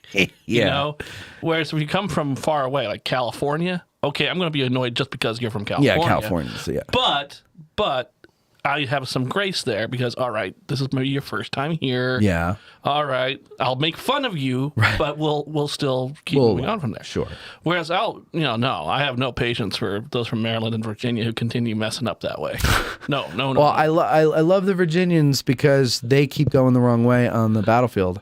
And actually, here's a fun. I think I told this story a couple of weeks ago, but a listener had said, "Hey, I'm in town. I'd love to buy you lunch, on Saturday or whatever it was." And I said, "Sure, great, yeah, let's do that." So, like that Friday, I was just driving around the battlefield. I was on Sickles Avenue, and the last leg of Sickles Avenue that cuts into the Emmitsburg Road. Yes. So I'm approaching there. I'm at the intersection of United States and Sickles. And I see somebody doing a K-turn to turn around and come back towards me. What? And so this is what I love to do. I speed up. I go through the intersection. And I make sure I'm situated straight in the middle of the road. So we're into like a showdown, right? Get them all flustered. And the person's looking at me like, "Get my way." And no, she didn't look at me like that, but she was just like, kind of confused, like, what was I doing? And I go, "Wrong way." I point and I go, "Wrong way." And then I move out of the way. I pull up next to her. She rolls down the window. I roll down the window and I go, "This is the one way. You're going the wrong way." And she goes, "Oh," and then so I move and I look at my rear view thinking that she'll turn around. No. She goes to the stop sign, there's no stop sign because it's the wrong way, but she goes to the intersection of United States Avenue and then turns right on United States Avenue, which is also the wrong way. And then here's the funny thing. The next day I go to lunch, that's the woman. Get out. That's not a true story. Is that a true That's story? a true story. Oh, my God. I No see way. her. I see her at Fourscore, and I we say hello, and she gives me a hug, and I go, "Didn't I tell you were going the wrong way on the park yesterday?" And she goes, "That was you." And I go, "Yeah, that was you." And yeah, that was her. She's from. I think she's from Vermont. Okay. So that ruins my Virginians only do it. It's not Virginians only. A lot of other people do it. I saw Connecticut, whatever. But Vermont, yeah, I'm more forgiving because their life is so laid back up there, right? I mean, it is. Well, they've got maple syrup and coats. Maple syrup coats, and then they're under 40 feet of snow for 9 months out of the year. It's a laid back lifestyle up there. So they're not used to, driving the right way on the road because nobody's on the road up there. I think they have a population of 30,000 for the whole state. It's it's spread out. So I'm a little more forgiving there. But I mean, come on, man, Virginia, man. I mean, that's Well, Marylanders, I give a little bit of credit, like slack to, because I think they just have too much Old Bay particles floating around in the car to be able to see properly out of the windows. 717-420-1978. If you want to call in and add to this discussion, we'd love to hear what you can't stand about drivers. Yeah. Actually did see something last week that All right. See, now blew what? my mind. If you so you took a couple of minutes away from taking care of yourself on the battlefield, and then what? No, it was actually when we were on Saturday night when we were heading back to the house after we got back from Lancaster. You and Sweet Janelle. Me and Janelle. Sweet Janelle. Why can't I call her Sweet Janelle? Sweet Janelle. She's sweet. But we just passed the peach orchard. All right. Went through the 2 humps. The 2 humps? The 2 Easy. dips. This is a family show here. What 2 dips? You know how the road goes up and down there where Kershaw's brigade went through at? Yeah. Okay. Gotcha. All right. Yeah, right after the peach orchard. Yep. Somebody, it actually was a Virginian license plate, passed us on the double line. Really? And went flying straight down the road all the way past the rest stop on the south end. And then finally got back over in the... Did he yell yeehaw out the window as he did this? Nope. No? What about yeet? By the time we got down to where you turn to go down to my house on the Ridge Road, they were way down there, about a mile going. They were past the intersection where that house that has a sign for the guy that was Lincoln's bodyguard. They have a sign for Lincoln's bodyguard. Well, it's down towards the Eisenhower they were going. Okay, yeah. Beyond it. Right. But if you're coming back from 15 coming from south to north, there's a house down there that actually says Lincoln's bodyguard. Home of... Was this the prequel to The Bodyguard? I don't know. There's a house down there that says that. And the house says Lincoln's bodyguard? Yeah, like it's a historical house. Cam? The Moritz Tavern? Was he part of the Swamp Dragons? No. Was it? Are you talking about the Moritz Tavern? I think so, yeah. Oh, okay. Right there at that intersection. Right before the by Bullfrog Road? Yeah. Yeah, okay. That's the Moritz Tavern. Oh, it says Lincoln's bodyguard. Yeah, there's a sign there. I never stopped there. I wouldn't know. I'm sorry, Cameron. But he was, I'm booking it. I'm just there shaking my head saying, are you kidding me? I'm only a half a mile from where I'm turning off at, and this person just flies by me, and I'm the only one on the road at that time. There's a swamp dragon. Cameron, I got a couple new ones from last week here. Oh, boy, I can only imagine what you got on that. This one's called cammering instead of stammering. And then there's... No! You do say no a lot. No! You put those two sounds together on a toy, it could be like the new version of Bop It. Of what? The new Bop It, No. What was Bop It? No! Bop It, twist it, pull it. You don't remember that toy from like the 90s? Bop it, Kathy. twist it, pull it. Cameron, what's Veronica's mom's name? Kathy. That's right. Kathy. No! Here, let's see if we can make a song out of Cam things. Here, let's see. I'm gonna play this. Let me just give me a second. You might have to do a little transpose. Hold on. You're going to forgive me on the name. Otherspan, Brodesson. I have a hard time with names sometimes. I can see him using this at my funeral. Or a memorial service. All the funny lines on this show. No, the things you have to be worried about Here we go. is him being the DJ at your wedding. Yeah. That would be more scary. Oh, shit.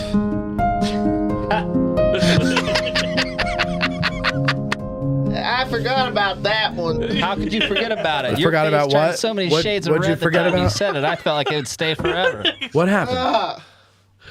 I'm sorry. I was trying to create art while you guys were having a conversation there. What did you forget about? I said, man, that'd be something you'd play probably at my funeral. Yeah. And then Lance over here said, Lance. 6 questions over here said. We got one of the NSYNC guys in here tonight with us.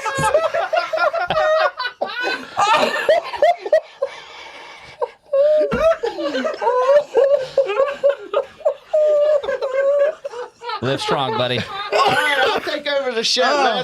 That's done for the rest of the night. Lance Bass. So what did Lance say? He said, no, this would be something you'd play at my wedding. Yeah. Oh, yeah. Yeah, no, it's a joyous occasion. But what did you forget? That's not what you had forgotten. What was the thing you said you had forgotten about? Who? Cam. What'd you forget? He heard one of your sound bites, and he said, I forgot about that one. Would you make your shirt out of a moving blanket? No. Oh, okay. He's thrifty. You want to forgive me on the name. There's all kinds of wise tales out there. Oh, That's my favorite one. there's all kinds of wise tales out there. I have a hard time with names sometimes. Shoot, no, I didn't do that. Anyway, all right. So here's what we're gonna do now, Cameron. Okay, I know you're overwhelmed with all of this excitement and talking No, about. I'm just not surprised anymore of that coming out of you. What are you talking about? Nothing surprises me. Oh, well, good. That's good. I don't want you to be surprised. Pleasantly, but not, blindsided, right, Mike? Right. I'm sorry, Lance. Lance, yeah. All right, so Lance and the gang and I will be back in a few moments. Stick around. If you got anything you want to talk about, give us a call, 717-420-1978. We'd love to hear from you. And that's it. Listener email, and then we're done. We'll be right back.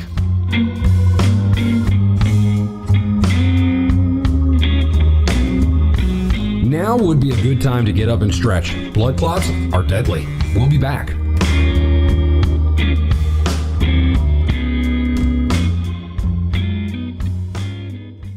Say, what do you call a joke about coffee? A brouhaha. Yeah. And where can you find the freshest cup of coffee in Gettysburg? At 82 Cafe. Located at 82 Steinware Avenue, the 82 Cafe roasts all of their coffee in-house, and each cup of coffee is brewed fresh to order. Perhaps you enjoy a perfectly extracted espresso or a seasonally flavored latte. Well, they specialize in that too. So next time you're in Gettysburg and need a pick-me-up or a light breakfast, visit the 82 Cafe located across the street from the Dobbin House. Not visiting Gettysburg in the near future, but still want to enjoy a fresh cup of delicious coffee at home? Well, 82 ships freshly roasted coffee weekly. Just order on their website, www.raggededgerc.com, to see their selection of coffees. So, 82 Cafe located at 82 Steinware Avenue across from the Dobbin House, or raggededgerc.com for online orders. And here's the beauty thing for you. All listeners of Addressing Gettysburg can use promo code Hancock for 10% off your order. How superb. The 1863 civilians of Gettysburg were reluctant witnesses to the Great Battle. Join Ken Rich, the man in the red shirt, for his historic town walking tours. You can book these tours by emailing ken@gettysburgtownhistory.com. That's ken@gettysburgtownhistory.com. And when you're in town, look for the guy in the red shirt. Ever wanted to be a part of a movie production? Well, now is your chance. Hope Kelly is still struggling with heartache several years after her abrupt, life-changing decision to buy an apple farm outside the small town of Gettysburg, Pennsylvania. But the loneliness of isolation gradually replaced the peace she initially found on the farm. Sent reeling when her fiancé left her for another woman before a previous Christmas, Hope has sworn off Christmas and relationships. But when her brother Ryan's old army buddy Nick shows up to the farm and is immediately taken with Hope, the temperature starts to rise. Still, it will take a Christmas miracle in the form of Charlie to help mend Hope's heart and allow her to trust again and find love. Join writer, producer, and director Bo Brinkman participation in the production of A Gettysburg Christmas with named talents like Jake Busey and Lee Majors. The script has tailored scenes to shoot at specific locations to highlight the beauty, history, and capture the Christmas spirit of Gettysburg with the goal of inspiring viewers to visit in droves. Those of you who have been wanting another movie to revitalize interest in visiting our awesome town have finally gotten your wish. And now you can be a part of getting this project off the ground. Bo and company are turning to you, the citizens of Gettysburg and the lovers of Gettysburg, to make this grassroots effort work. No Hollywood BS, just pure Christmas joy and romance. Just click the link in the show notes to get started or go to GoFundMe.com and search for A Gettysburg Christmas. Need a Corps badge or other insignia for your uniform? Then check out the Badge Maker. Here's what some of his satisfied customers had to say. Miranda said, I ordered an identification disc from Joe and it's fantastic. He hand-stamped it exactly as I wanted. It has a great rough on-campaign feel to it and was reasonably priced to boot. Greg said, my unit has purchased from him in the past. Quality badges and good service. And Jerry S. says, the Badge Maker is the go-to place for accurate replica Civil War badges. Visit CivilWarCorpsBadges.com and attach a message with your order saying you heard about him on Addressing Gettysburg. This special episode of Addressing Gettysburg is brought to you in part by me, audiobook narrator Mike Scott, narrator of Savis Beattie's Bloody Autumn, the Shenandoah Valley Campaign of 1864, and Unlike Anything That Ever Floated, the Monitor and Virginia and the Battle of Hampton Roads. If you are an author or publisher interested in having your titles produced as audiobooks, or even just in learning more about the process, give me a shout. You can find my contact info on my website, MikeScottVoice.com. That's MikeScottVoice.com. Hey, historian, author, and licensed battlefield guide Tim Smith. Matt gave me a full minute, so let me ask you an important question. Isn't it about time that John Burns' Hero of Gettysburg became an audiobook? Sickles has an audiobook. You know Jenny Wade is going to deserve an audiobook. Let's give John a shot. Get in touch, Tim. That's MikeScottVoice.com. I'm Mike Scott, your voice of history. And Civil War Trails. It's the world's largest open-air museum, and they offer over 1,300 sites across 6 states. Drive the Gettysburg campaign turn by turn, paddle to Frederick Douglass's birthplace, or hike to remote earthworks and artillery positions. Visit CivilWarTrails.org to request a brochure and explore their interactive map. Follow Civil War Trails and create some history of your own.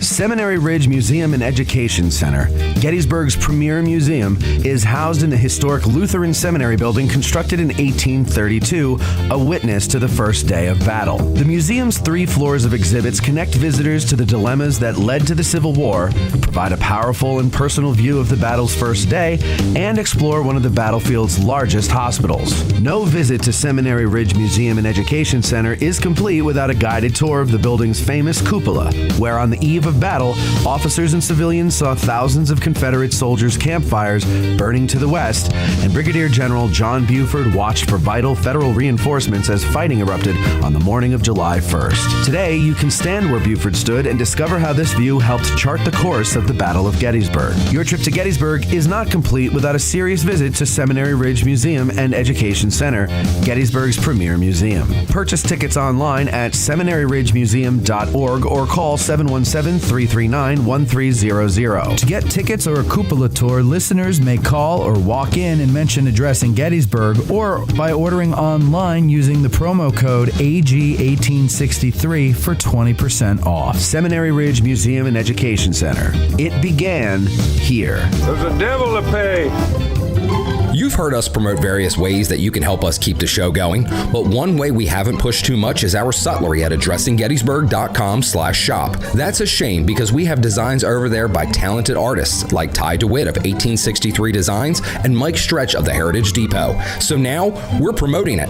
Buying shirts, hoodies, mugs, and other items from our sutlery not only helps us keep the lights on, but it also helps guys like Ty and Mike, and it helps spread the word about the show every time you wear an item or use sip from your mug. So head over to addressinggettysburg.com/shop and grab some merch. It's the perfect Christmas gift for the Gettys nerd in your family. That's addressinggettysburg.com/shop. For the Historian has a wide variety of titles, new and used, of military books from publishers like Osprey, Gettysburg Publishing, Stackpole, Savas Beatty, UNC Press, and more. I make it a point to go there once a week because I have new bookshelves to fill and I never know what treasures I'll find, and neither will you. They even have toy soldiers, model kits, games, children's books, and more. So stop by and check them out on your next visit to Gettysburg, or better yet, order right now online at forthehistorian.com and mention that you heard about them on Addressing Gettysburg in the Note to Seller box, and they will refund you your shipping. And if you call 717-685-5207 or stop by the store on your next visit and mention us, you'll get 20% off retail price. That's forthehistorian.com or 717-685-5207. Hey Gettysburg business owners, winter is just around the bend, and you know what that means, no tourists. But just because people aren't coming to you doesn't mean you can't bring your business to them. If you ship, you're still in the game. And if you're a seasonal business, the time to advertise for your next season is in the off season when people are making their plans. So what's an affordable yet highly effective way of reaching those people? Well, it's not radio. It's not TV, and it's certainly not print. Step out of the Jurassic era of advertising and run an ad on Addressing Gettysburg. We just reached 1 million downloads, and we're growing by the tens of thousands every month. Beyond that, our audience is happy to support those who support their favorite podcast. So email sales@Addressing Gettysburg for more information about advertising on our show. We look forward to helping your business grow. That's sales@AddressingGettysburg.com.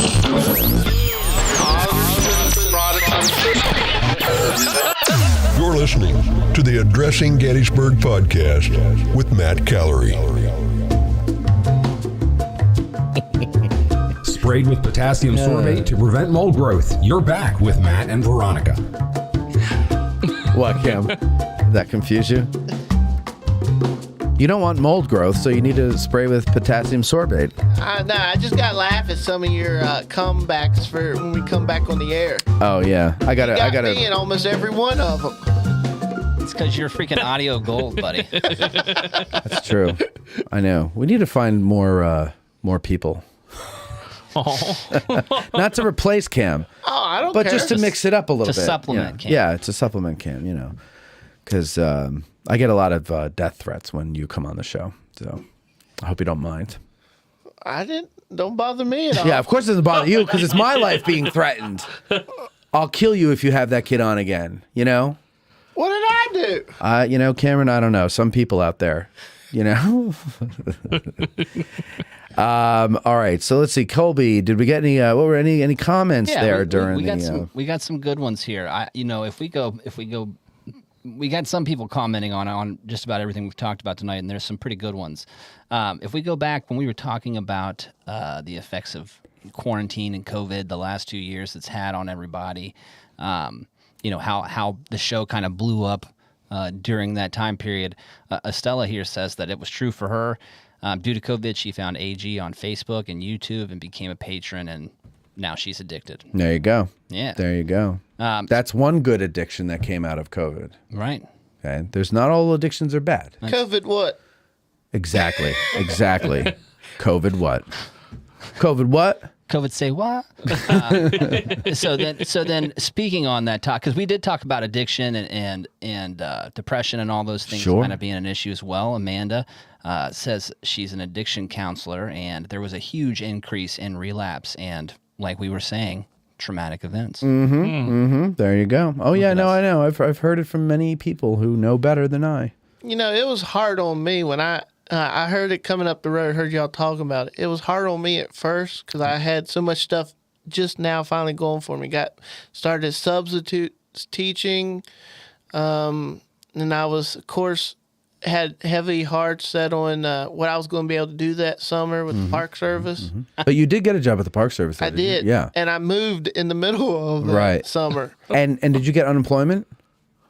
I did a little bit there at the beginning, but then when I started working for the Park Service that summer on the maintenance, but I didn't let COVID distract me from my goal. All right. Good. No, you shouldn't have. Yeah, nobody should have done that. Colby, while you're looking up another comment, we got a caller here. Caller, you're on the phone. You're on the air, too. Yeah, hello. This is one of Mr. Mallow's students. Oh, this is going to be fantastic. Oh, boy. All right. Well, don't get him in trouble. I wasn't planning on it. I just called in and talked to him. Now, are you the one that sent the picture? Yeah, same one. All right. And listen, I'm very curious. What's Mr. Mallow like as a teacher? What class does he teach you? I have him for civics. He's pretty cool. He's a real fun teacher. Good. He definitely Good. knows what he's talking about. Well, you don't know that because you're the student. What do you know?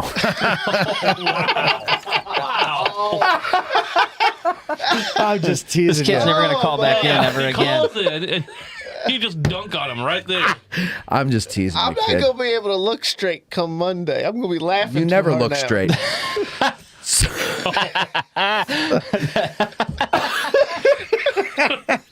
So, all right. So, student. So he's a good teacher. You have fun with him. Does he make jokes?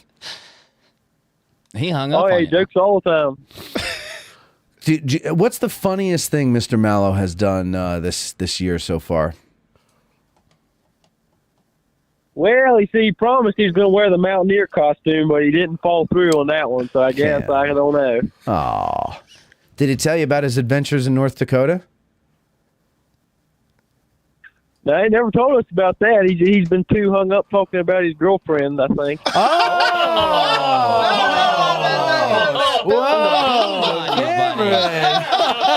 That's what I'm talking about. Wow! I guess we got Casanova Mallow in the house. Casanova Mallow. Brown chicken, brown cow. Oh, my. So wow, Cam, you are so in love that you can't not talk about your beloved. True. That's not true. Oh, you're not in love. He's smitten. Oh, bro. Oh, you're smitten there. That's nice though. I think that's nice. Does he talk about the swamp dragons in class? Are you kidding me? You starting that up again? He talked about bringing the flags in sometime. I did. The wagon? Like a radio flyer? Flags. Oh, the flag in. Yeah. Yes, Cameron is very proud of his 7th West Virginia regimental flag there. Has he brought it? Has he done anything he's promised to do yet? Train horn. Wait, what? What? My train. Oh, the train. Well, everybody loves the train. No wonder. Does he do that every day? Is that like how... So now, it used to be, I don't know how things go now, but it used to be like you'd have an assembly bell. Do they just have Cameron go on the PA and do his train horn? No, they don't.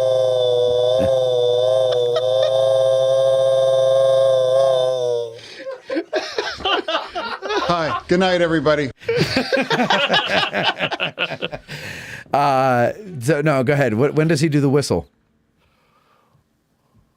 Well, he likes to do it at the end of class when the bell rings. Yeah, he does. Okay, so it is kind of like an assembly. Like it's the call of the wild. Or is it a celebration? Like, does he do it quicker than the one we just had, where it's like, woo, woo, woo? Like he's pumped about the class being over. That's a good question. I don't know. I think he just likes his train. What is the most interesting thing that you've learned from the font of knowledge that we call Mr. Mallow?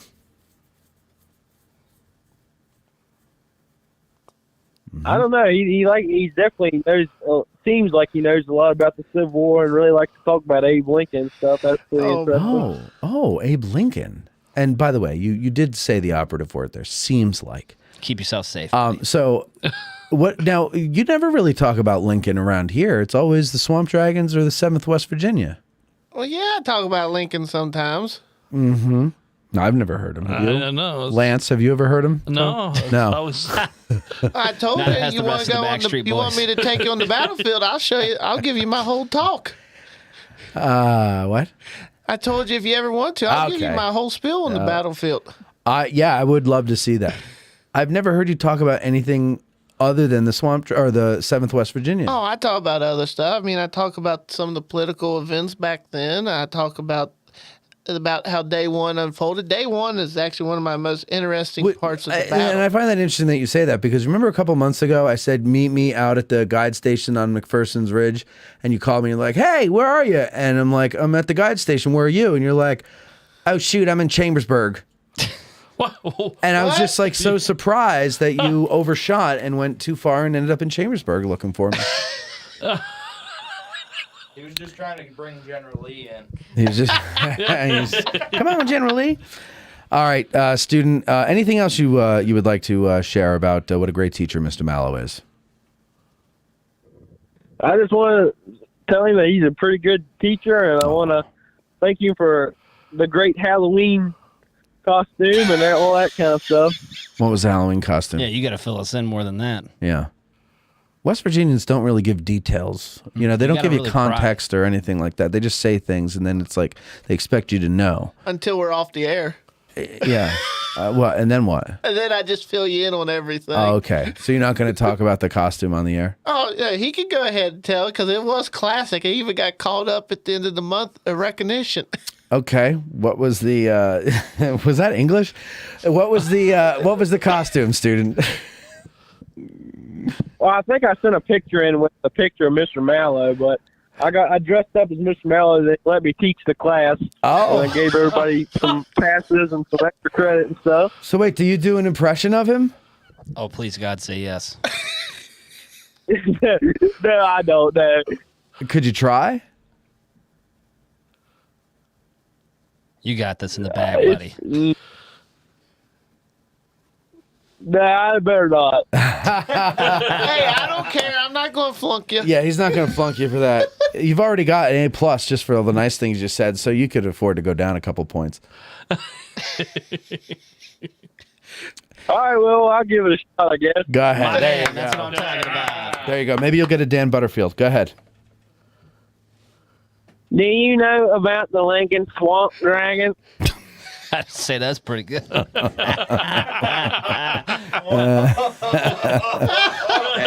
Dan Butterfield.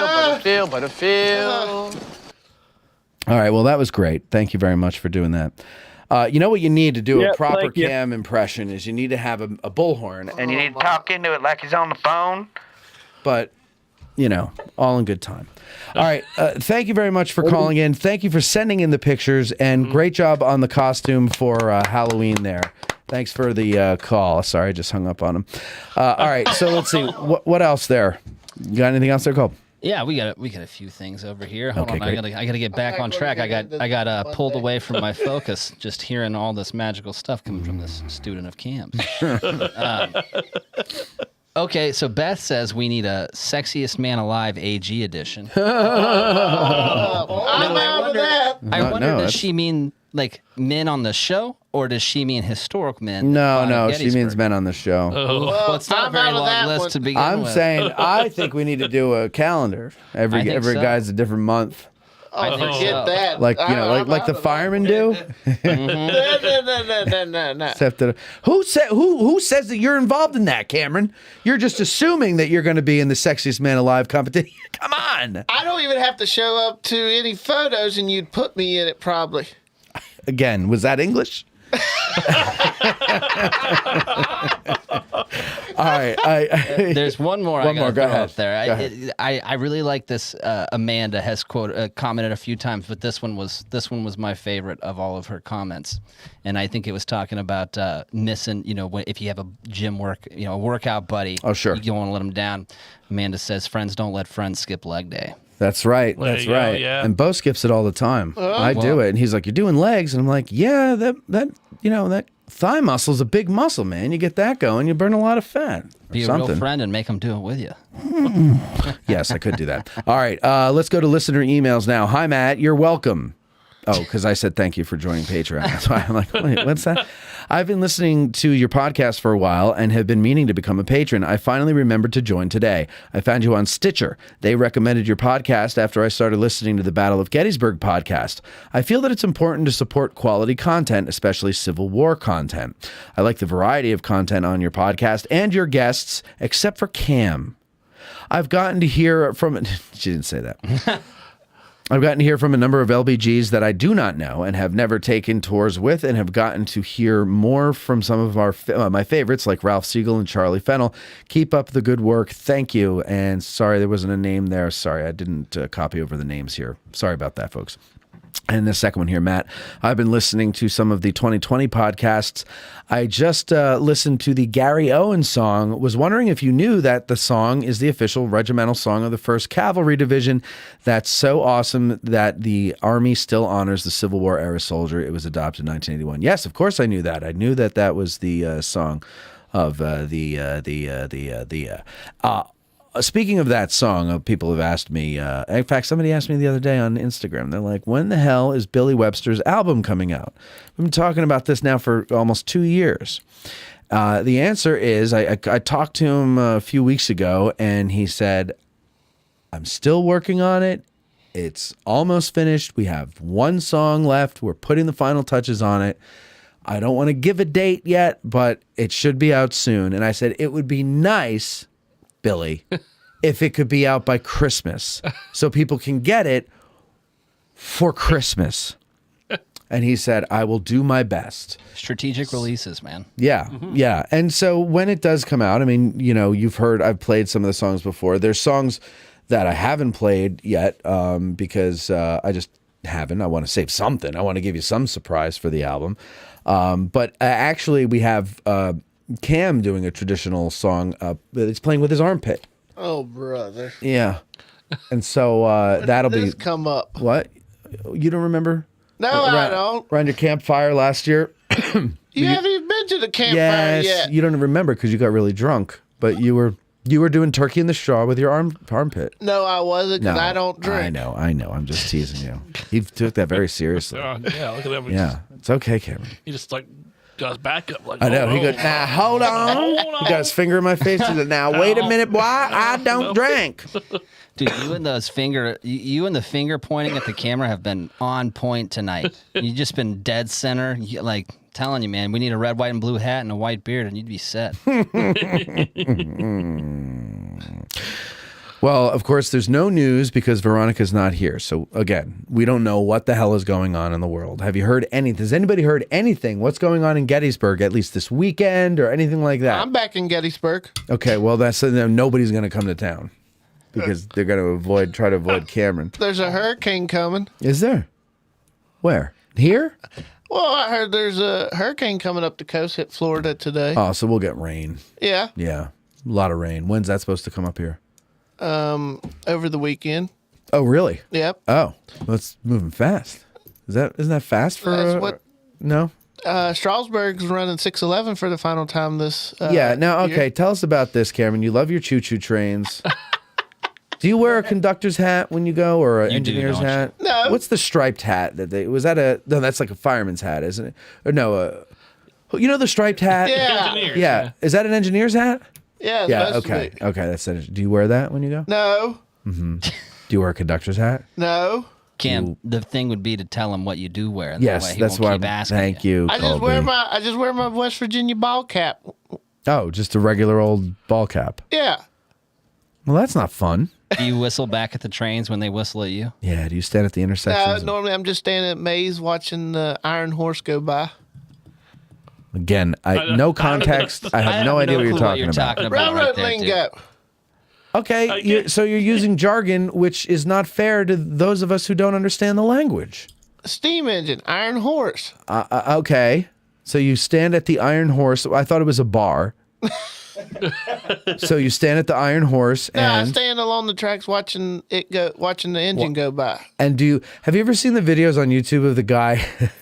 I gotta find it for next week. Oh no! There's a guy on YouTube who gets really excited when the trains go through an intersection and blow the horn, and he reminds me kind of you. I gotta get it because he's like, he's like, oh look, it's the 509, and then they go, and he's like, oh God, did you hear that? beauty! Oh, you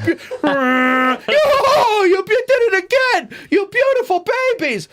Yeah, did you ever see this guy? No. Oh my God, I'll find it for you. I don't want to go looking for it now because it's probably going to be I'm the wrong not one. that crazy. Oh, but that would be good if you were. You'd get some viral videos going. Also means you just were enjoying life to the fullest, man. Yeah, just enjoy yourself. Janelle would be standing by you, and she'll just rub you on the back, say, "Calm down, Cameron, calm down." You're like, "I'm so excited, I just can't have it." I like that play. I like when I'm up here on some weekends just to go up to Strasbourg to watch the trains because it's not too long of a ride, and they'll have a lot of fun with their steam engines. But the one place I always get a kick out of is the restaurant that's up there at the Red Caboose Hotel because they got a building there called the Shady Rest from the Petticoat. That's Petticoat named Junction. after the old TV show Petticoat Junction. Right. So I see that. I'm always remembering the old reruns of the old black and white episodes of that show. And so you've seen Petticoat. I've heard of it. I've never seen it. Yeah. But you used to watch it? I've watched it some evenings. You are fascinating, Cameron. I have a question for Fascinating. Cameron. Yeah, go You ahead. just said a minute ago they have a lot of fun with their steam engines. Cam, how does one have fun with a steam engine? Yeah, that's a great question. Creating different style trains that run back and forward on their small line. What does that mean? Yeah, you just got to going explain all over what that my head means. A couple different style cars, like maybe a couple box cars with a passenger car. So like the engine pulls different types of cars, and that's the thrill? That's the fun part? It's neat watching the different trains they create. And Okay. How did you get into liking trains this much? Good question. it got about started a little bit early before my Civil War did. Yeah, well, every little kid. Do you have a Lionel set? Not really. I just collect it. I still collect trains and have them on shelves and everything. But, okay, so you just have them for display. Yeah. I mean, you and Ken Rich, do you ever talk about model trains? Because he loves model trains, Yeah. right? Yeah. He's more O gauge. I'm more HO. Whoa. What? Easy with the slangs there, buddy. O gauge is a certain scale engine or model trains. Track Yes. width. Yeah. That model trains that people have. Uh-huh. I mess with the little smaller ones, the HO. So you like the tiny ones that have like the fake railroad ties, not like the Lionel where they have the electric thing in the middle. Yeah. I like the Lionels because they were bigger. Yeah. Yeah. I do, but the HO you have more space. Well, that's right. You can do more with your little setup. Now let me. I'm getting ready to dig in here because this is something I know nothing about. All right, go ahead, dig. When you build your little model train, I don't know, circuits or whatever, the track, the layout of it. Are you building little cities and mannequin, like little people and stuff to go with it? Well, yeah, little by little. I mean, eventually, when I have a bigger place of my own, I want to build the layout I've always dreamed of putting together. So, right now, I just buy the stuff and put the stuff together and put up on shelves until I have a place big enough for everything. So, you saying you're going to give it a whole room when you get a bigger place? Yeah, I mean, I want to rebuild in The whole basement or something. something like that. I know some people back home does that. It's called Crab. I actually want to put together an entire layout of Cheap Mountain with the Cass Scenic Railroad and the Durgan Rocket, all those different logging railroads. I want to build a whole HO scale VIT with the South Branch Valley Railroad. This whole area here is called Crab Town. We've got a brothel down there above the saloon. And right down there, further along, I'm thinking of building a French quarter. So I've actually got a bit of French blood. I would love to see this town in the autumn. I think Crabville in autumn would look quite magnificent. I would have made tiny little leaves, oak, poplar, maple, chestnut, and spread them across the town of Crabville. Magnificent. It's Crab Town, not Crabville. Oh, That's from a Mighty Wind. also this weekend I've been told is the premiere of I Heard the Bells in Lancaster. Before you get to that, you mentioned premiere, and you reminded me of something. Tell me about your experience shooting the film for Antietam. Oh my! Let me ask you this, Cameron. I'm going to ask some questions. I want you to answer me, okay? Because I want to get an idea of all this. I want to picture this in my head, how it all came about. How did you get involved in it? Well, a friend of mine from that works over at Daniel Lady Farm. Ed knew I had connections with the battle, with family. I went to school right across the river from the battlefield. Plus, I had had a history of volunteering there with the Park Service and working with the National Museum of Civil War Medicine. So, with all those connections and him knowing me from being at the Daniel Lady Farm, volunteering on work weekends and being there at the reenactment, he wanted to invite me to come down and help him out on the props. So he got, okay, And so then he was the prop master? Yes. And he said, Cameron, I need an assistant. Yes. Okay. So you were the prop master's assistant. Yes. And then how did you get into the film? I don't know how I did. He said, do you have an officer's kit? We need some officers for one of the scenes. I said, yes, I do. He says, good. They're going to want you. You're 99% into it. So they're going to want you, but so was he asking if you just had the uniform? If I have a whole outfit, if I could dress up. So he told you that you could be in it. He told them that I had all of this. And what did they say? Then they interviewed me, talked to me, and they brought me on. Okay. They interviewed me and they said, yes, we'd like for him to come be part of the filming of this. They said, this is our Robert De Niro. I thought it was Downey Jr. No, This is our Robert Downey Jr. Look, I didn't. This is our Billy Bob Thornton. I had put in to actually be in it before they got their people picked out when they were advertising it back before I went to North Dakota. This is our Gabby Hayes. And I was just thrilled to be a part of it. Cam, I still don't understand what exactly happened, buddy. Nobody does. I mean, come on. You just let him talk. I just got asked to. I didn't do nothing. No kidding. I just had stuff. I had. Shoot! No, I didn't do that. All right, go ahead. What? Kind of got out of hand. What got out of hand, Cam? That wasn't now. Oh, okay. All right, that's good. That was years ago. Years ago. Okay. All right. Now, so go ahead. Finish the story. So they. No! Sorry, that was an accident. So they invited me to come and be on the movie, and they paid me. And how did you get on Hooker's staff? That's right? You were on Hooker's staff. I didn't know what scene they needed me for. They already had the scenes planned out. Right. And they told me what they wanted, and that's what I did. Okay, so the important part here is, what rank were you? Colonel. No way. You were a colonel on Hooker's staff. Yep. So the scene I'm in, General Hooker is talking to us, Right. his officers, and then he goes into the barn. Did you call anybody Lance?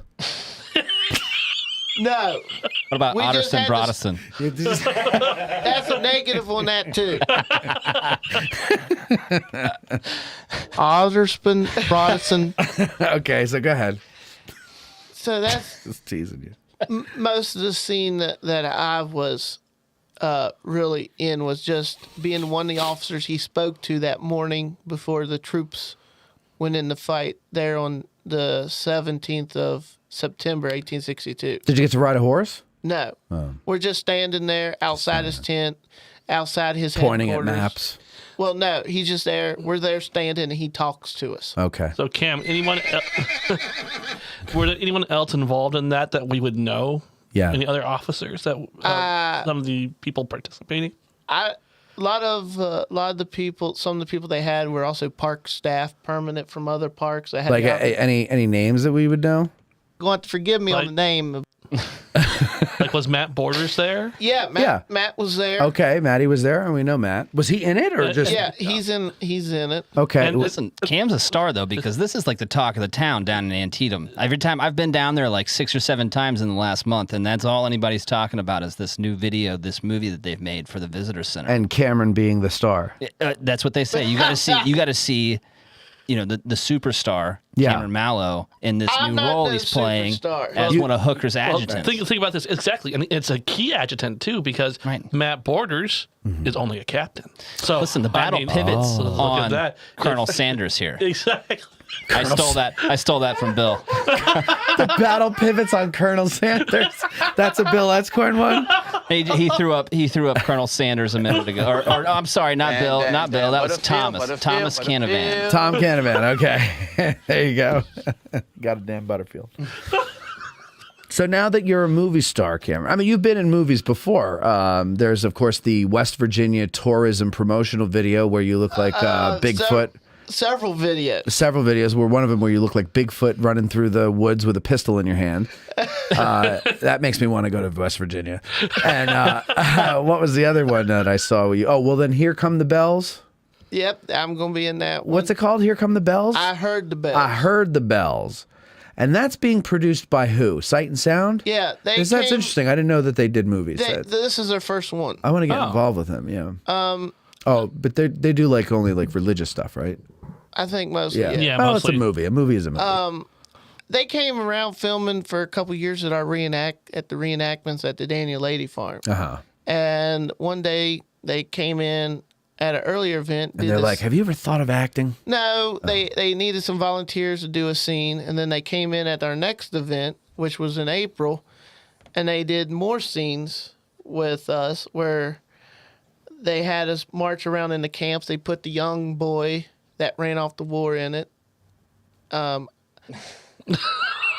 don't know the whole storyline. I just know this boy's supposed to run off and join the Union Army. Okay. And I don't want to give everything away. Right. But And this is, of course, the Charles Dickens classic.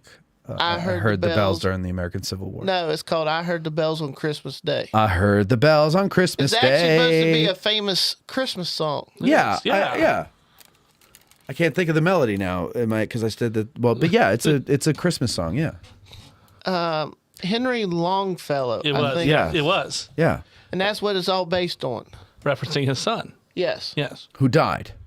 I don't know. Oh, seriously wounded. Wounded. Okay. Well, Beth says she has to go see it now just because Cam's. Okay, so. Well, yeah. What's the part? Here's the thing, people. Don't go see Wakanda Forever. Go see this. Go see this movie. Go see Cam. Yeah. It's only I've going to been be sold. for a few seconds. I know. But are you in the background, or do you have a line? No, I'm not got no line. I'm just marching around in the camps. We're drilling a company of men. I'm in my sergeant major outfit. Oh, okay. So we'll be able, if we look for the sergeant major's insignia, then we'll know it's you. Yeah, and then they do a scene where it's going to be like in a. They told us it's going to be like a montage scene. Okay. Like a Rocky training scene? No. It's going to be his mom's reading a letter, and it takes. But and it's as she's not. It's reading- like Cam does a montage scene of the training, but it's this song. No.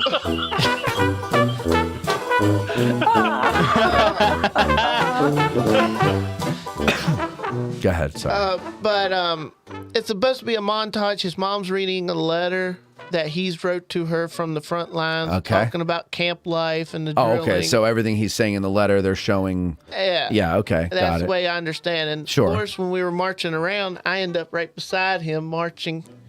And then when we got him in line, Right beside the guy who plays. Yes. Okay. Nice. Nice. and then there's another scene where me and the lieutenant goes up to him yelling at him because he doesn't got his buttons buttoned right on the jacket. Sure. A real Gomer Pyle, if you will. Yeah. Well, golly. Cameron Pyle. We got Lance and Cameron Pyle. It's not long. From what they told us, it's not going to be a long scene. I think that's but- past 10. I just have to point that out. I think you've gone past 10 tries. Have I? I think so, dude. Yeah. I counted 5 earlier on in the show. Okay. But it's still real cool. I get to be a part of this. Yes, Yeah. of course, of course. Would you like to thank the Academy?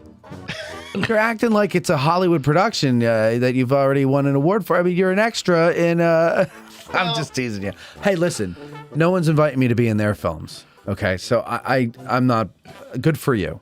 Good for you. It's fun. It's a fun thing to do, isn't it? And the best part is with Antietam in this film, if they show the battle scenes from the Antietam segment from when they were filming us fighting at 159 Antietam. The flags you see flying are my unit's flags because they were the only ones they had for the sunken road. The Swamp Dragons? No, 7th West Virginia. And now you actually mean that is your flag. You own that flag that they use. But I don't know if I should give this away, but for the Antietam film, Lee loses in the end no. because it was really a draw, right? The flags you see in it, in most of the shots with the Union forces, is my unit's flags because I was the only one there that actually had full set of standards that could be used for the filming. How did you acquire all this stuff, man? He's got like a million things. He told me that he has like, I can't tell you what it's for, but it's a video project. He goes, hey, if you can get Lee and Longstreet, we could use my campfire. And I got like, hold it. It is. I'm not telling what it is. Oh. Please continue. Forget, no. Cameron ruined it. No, and then he said, and I got 5 or 6 tents. I can set up a camp scene, make it look like they're a camp. Like, what the hell do you have 5 or 6 tents for? But you got a lot of stuff. Why don't you start a business where you like rent that out to people, like movies and stuff? This belongs to my unit. Okay. Now we're understanding a little more I mainly clearly. keep track of all of our units' gear. So. I see. You're the gearhead. Well, I'm the one mainly the one that keeps the unit running. So, and Good. with the help of my some of my officers. Yeah. Well, good. That's good. They trust you with a little bit of responsibility. Nice. Thomas has got another good little comment here. What's that, Thomas? Says, is anyone else completely exhausted at this point? I could go for a whole week. I don't doubt that a little bit. I'm going home. Yeah, I agree with Cartman. Where's I think, Tally when you need him? I think we're gonna. Yeah, I don't have any Tally. Sorry. I think we're going to do that. We're going to take a cue from Tom Canavan, and we're going to get the hell out of here. But Cameron, listen, I'm so excited that your career as a major feature film actor is taking off, and good for you for that. I'm willing to jump into anything. Did you wait? But do you really listen? Did you hear what I said? I know. And you appreciate it. You didn't. But did you hear the words that came out of my mouth? You said you're glad that it's taken off. No. You see, you missed the part that's the joke. Does that mean I Your might major get a scene in the motion Christmas picture or movie? whatever the hell I said? No, you're not going to do that. Do you understand the words that are coming out of my mouth? I had to do that pickle. Actually, I talked to Bo today about that. I said, do you think we can find a role for Cameron? And he thought about it, and he said, no. You know what I'm actually excited And about? he goes, actually, you know what? Yes. Someone is going to have to take care of the garbage. And so whatever needs done. there I'll you do go. it. See? Now that's how you progress right there, buddy. That's right. It's that attitude But you know right what there. I'm excited about? His best friend Jake Busey's. They're doing a Twister 2. Get out. Yeah. I know. So now Is Gary going to be in it? No, just Jake. I don't know if Jake's going to be in, but I can't wait to see it if he's listening. I'm That was sure. one of I'm sure he tunes in every week. That was one of my favorite movies as a kid. I love watching them. 'Cause What's your- that's the way I take my history. When I have a chance to go explore something, I'm that hard driven to get there. What the hell are you talking about? Have you ever seen the movie? How dedicated they are to their research. They're I driving see. around it, Yeah. whatever they have, and then there's a- All right. For the record, that snoring sound that we were hearing here earlier was me. Was actually Mike. Yes. Was Lance over here? It was lame. All right, I'm sorry. Okay, Cameron, I'm going to take a cue from the audience, and I'm going to tell you, shut the hell up, okay? All right? You put my audience to sleep. Sorry. All right, thank you very much, folks, for your patience. This Make-A-Wish episode. We'll talk to you next week. Have a good one. Addressing Gettysburg Today is hosted by Matt Callery and Veronica Brestensky, Esquire. Produced by Eric, the producer, Moni. Applause led by Owen the Clabber. Guests of Addressing Gettysburg Today stay wherever they want. That's not our concern. To be a guest on the show, send an email to eric@addressinggettysburg.com. Oh, there's a swamp Addressing dragon. Gettysburg broadcasts from the Gettys Bike Tour Studios. Get a 15% discount on your next tour with Gettys Bike. I'm Huevos Grande, the voice of Addressing Gettysburg Today. Thanks for listening. I said, shit.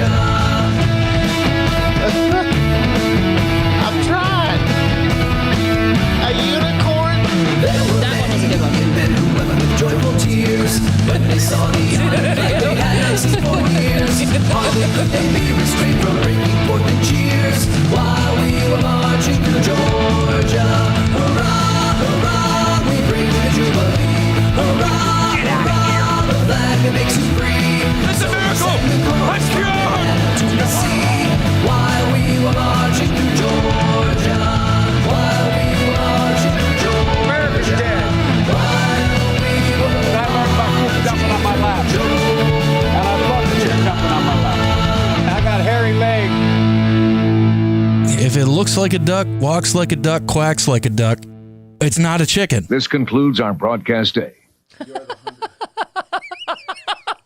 That's awesome.